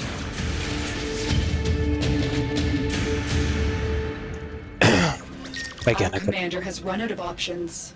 Find him at the waypoint and capture him for me. I have questions I want him to answer. For everyone that's watching these episodes live, thank you, by the way. I know people are probably sick of me just restarting Warframe just constantly. I restart a lot of things constantly, just because I like a fresh start to things, but at least I have a reason this time, and that's to teach people stuff. And then once that's done, we can go back to my 100% account and try to do literally the impossible that no one else is willing to do ever. Like, I don't even think some of the developers have literally everything that you're able to get up to this point. Like I said in the first episode, there's certain things you just can't get anymore if you just never got it before. So, I did set rules for that though. Like, if you just physically cannot get it ever, then, like, it's not even part of the challenge, but everything you can get, or you can trade for with other people, even if it's like an old account, but they do have it, that's just part of the challenge, dude. Really getting everything. Before the next update, obviously, because updates are going to keep coming regardless. So, that's the rules I put in place for that channel. Or series, rather. I did actually make a dedicated channel for it. But then I realized I was kind of stupid. Because who's going to look up that name? It's a very hard name to just type in. So, yeah. So once this series is done, and I'm actually caught up on everything, then we can go back to the 100% account. Which, I'm going to be honest with you guys, that account is probably going to take, like, at least 2 years, probably, to, like, get at least, like, 90% close to everything. But, you know, I want to make it sort of like a nice chill time with everyone. Just kind of enjoy ourselves with the community and whatnot. Just kind of hang out, mess around a little bit, and do a lot of things I've just never done before. Because there's a lot of things I have just never taken place in before. Because when I started really early, so I kind of knew like the best of the best stuff to always go for. That's originally why I wanted to do the 100% thing, because there's like so many weapons I never used before. There's so many missions I just completely avoided before. Certain weapons I just avoided. Once I said that already. But yeah, it just gives me a chance to use everything. Check out everything. Spend a lot of fucking money. And trade, obviously. Trading is the main way to get platinum. I'll explain that more in the Mars episodes when we get there, but I do have a beginner-friendly farm to do. I'm lost, by the way. I do have like a beginner-friendly farm to access. Why aren't you placing one? I guess I could just teleport there, but I'm talking. But on Mars, and I don't want to say this is a spoiler because it's not really, but there's a mission called Tiana Pass you can go to in the future once you do some requirements. And you basically do just like a two-wave defense, basically, against the Grenier and the Corpus. And then you collect two different types of gems, so like a blue gem and a red gem. And then you trade those in for different items with a certain vendor that you can find in the future. And basically, there's a arcane item you can get from there. And I don't remember what the name's actually called for it.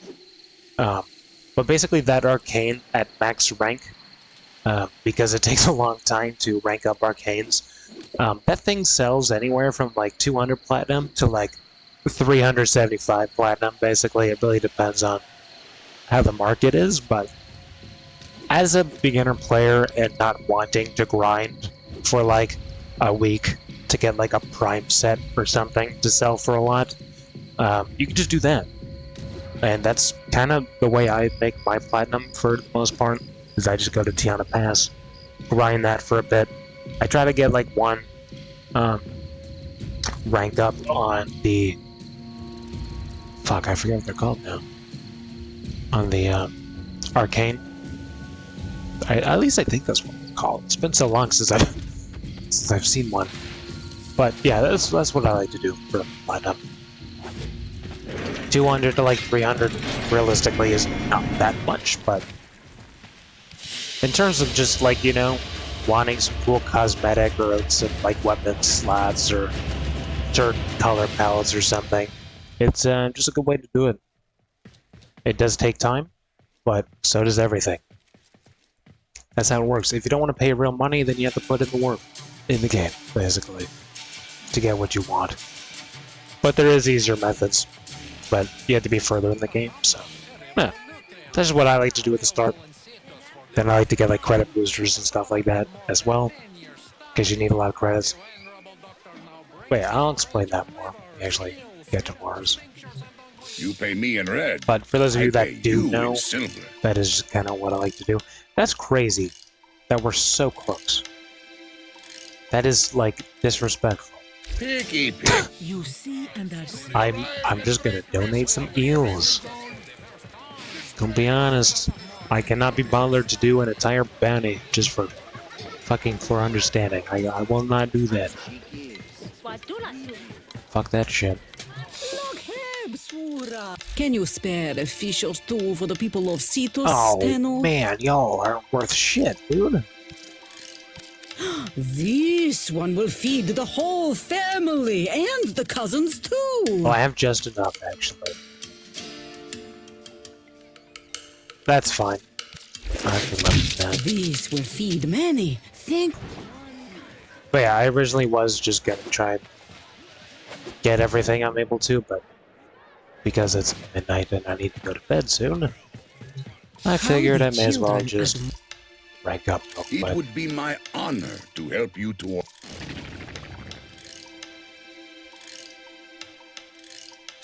Bruna Meta, advise us as to your needs. Do I need to explain this to new people? I feel like I don't. I feel like they can figure that out on their own, to be honest.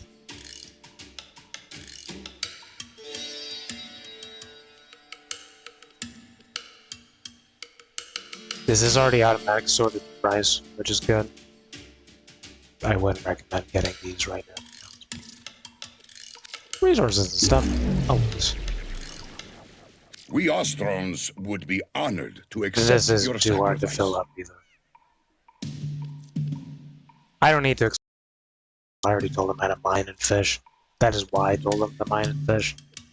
And I can't actually show It would be the rest my of them, honor to help you but, toward grace. yeah.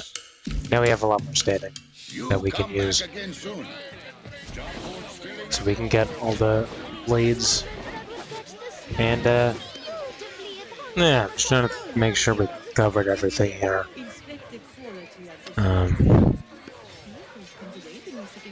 Yeah, no, we did. I didn't explain caves, though.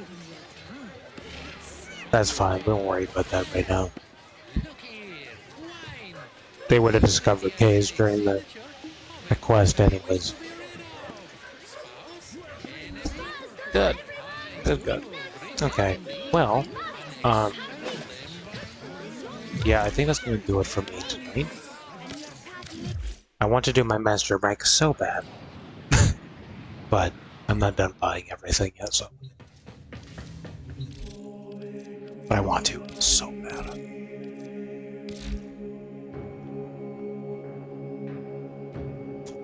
He took away the blueprints, huh? Oh, no he didn't, just because I don't have those yet. Good. Cool, I need to keep track of what weapons I have as well. Because I think next episode, what I'm going to do is I'm going to explain, like, the rest of Earth. Basically, like, mission types and stuff like that. I'm going to explain probably Iatan stars as well. And maybe sculptures. I would tell them to wait until Mars for that, but I've actually found 2 on my own. Just doing like 3 different missions on Earth.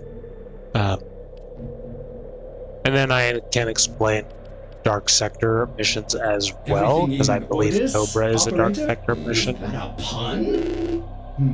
As well as the relay I will explain. And then, if I didn't say it already, damage types as well. Because what I like to do personally, and I think everyone else should also do this, is there's 3 different types of enemies, main enemies. There's technically 4, but you know, you have your puncture, slash, and impact damage types. There's really no way for me to explain how that works right now, but basically each individual enemy is weak to certain things. So like the Grenier are weak to impact. So something with better impact, like the Strun, would do more damage to Grenier, basically. So what I like to do, and what I honestly recommend everyone else does, is you have 3 different weapons for each of those stats, basically. So you want 3 primary weapons that are good with slash, impact, and puncture, or 1 of each, rather, and then same with secondary and melee. So in total, you're going to need 9 different weapons, just kind of at all times, just so you're never really struggling too hard with anything. So yeah, that's what I recommend doing. I will explain that in the next episode, though, when I explain damage types. And then I don't think I'm gonna explain elements yet, and like status conditions and stuff. I could, but I don't actually have enough mods to actually showcase all of those just yet, so I might wait until probably like the start of Mars to explain that. Because it did give them the basic tutorial last episode, so yeah, that's kind of my plans for next episode. And then I think after that we're just good to head over to the next planet after that. I think.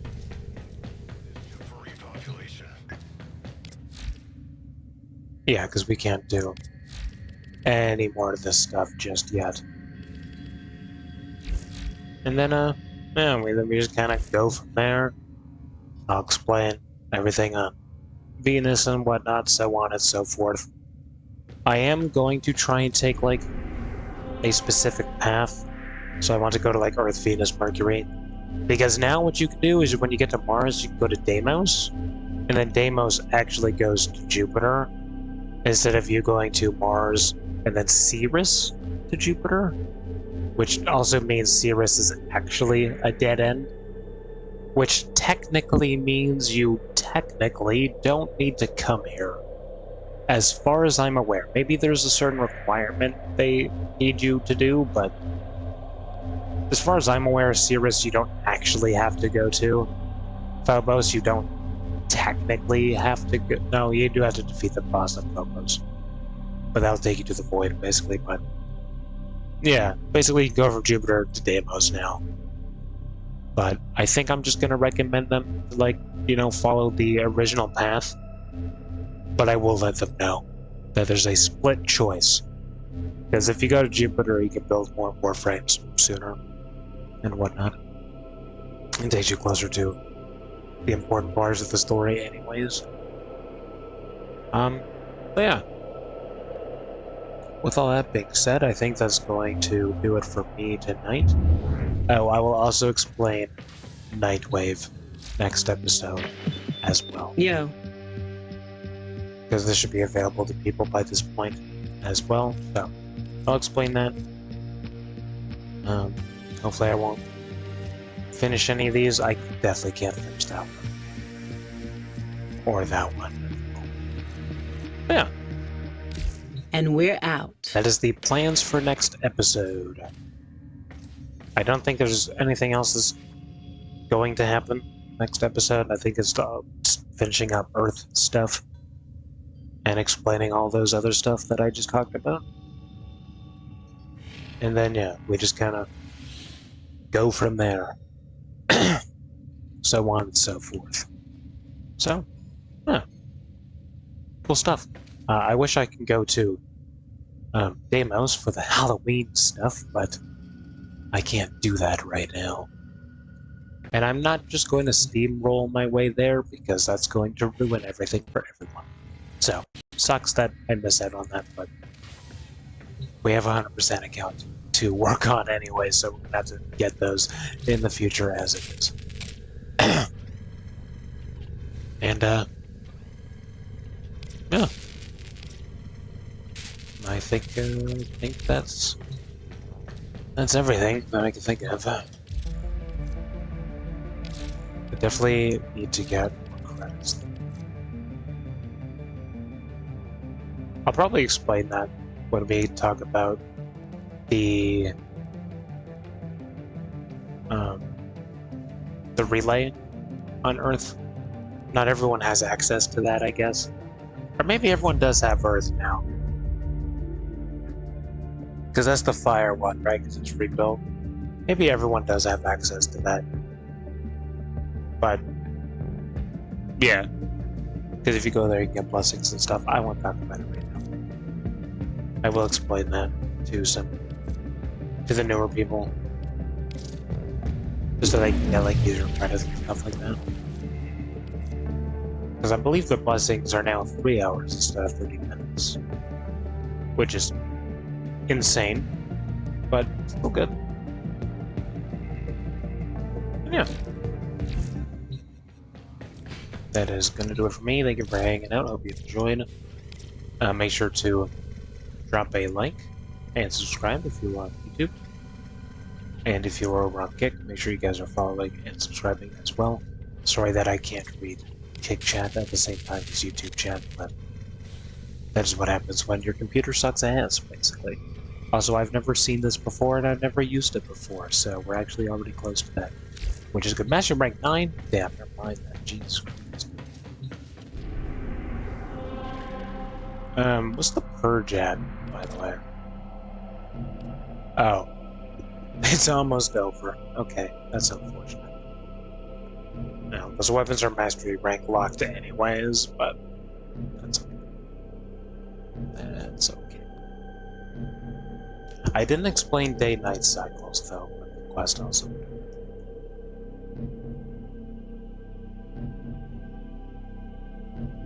And then, maybe I could talk about Void missions next episode too, maybe?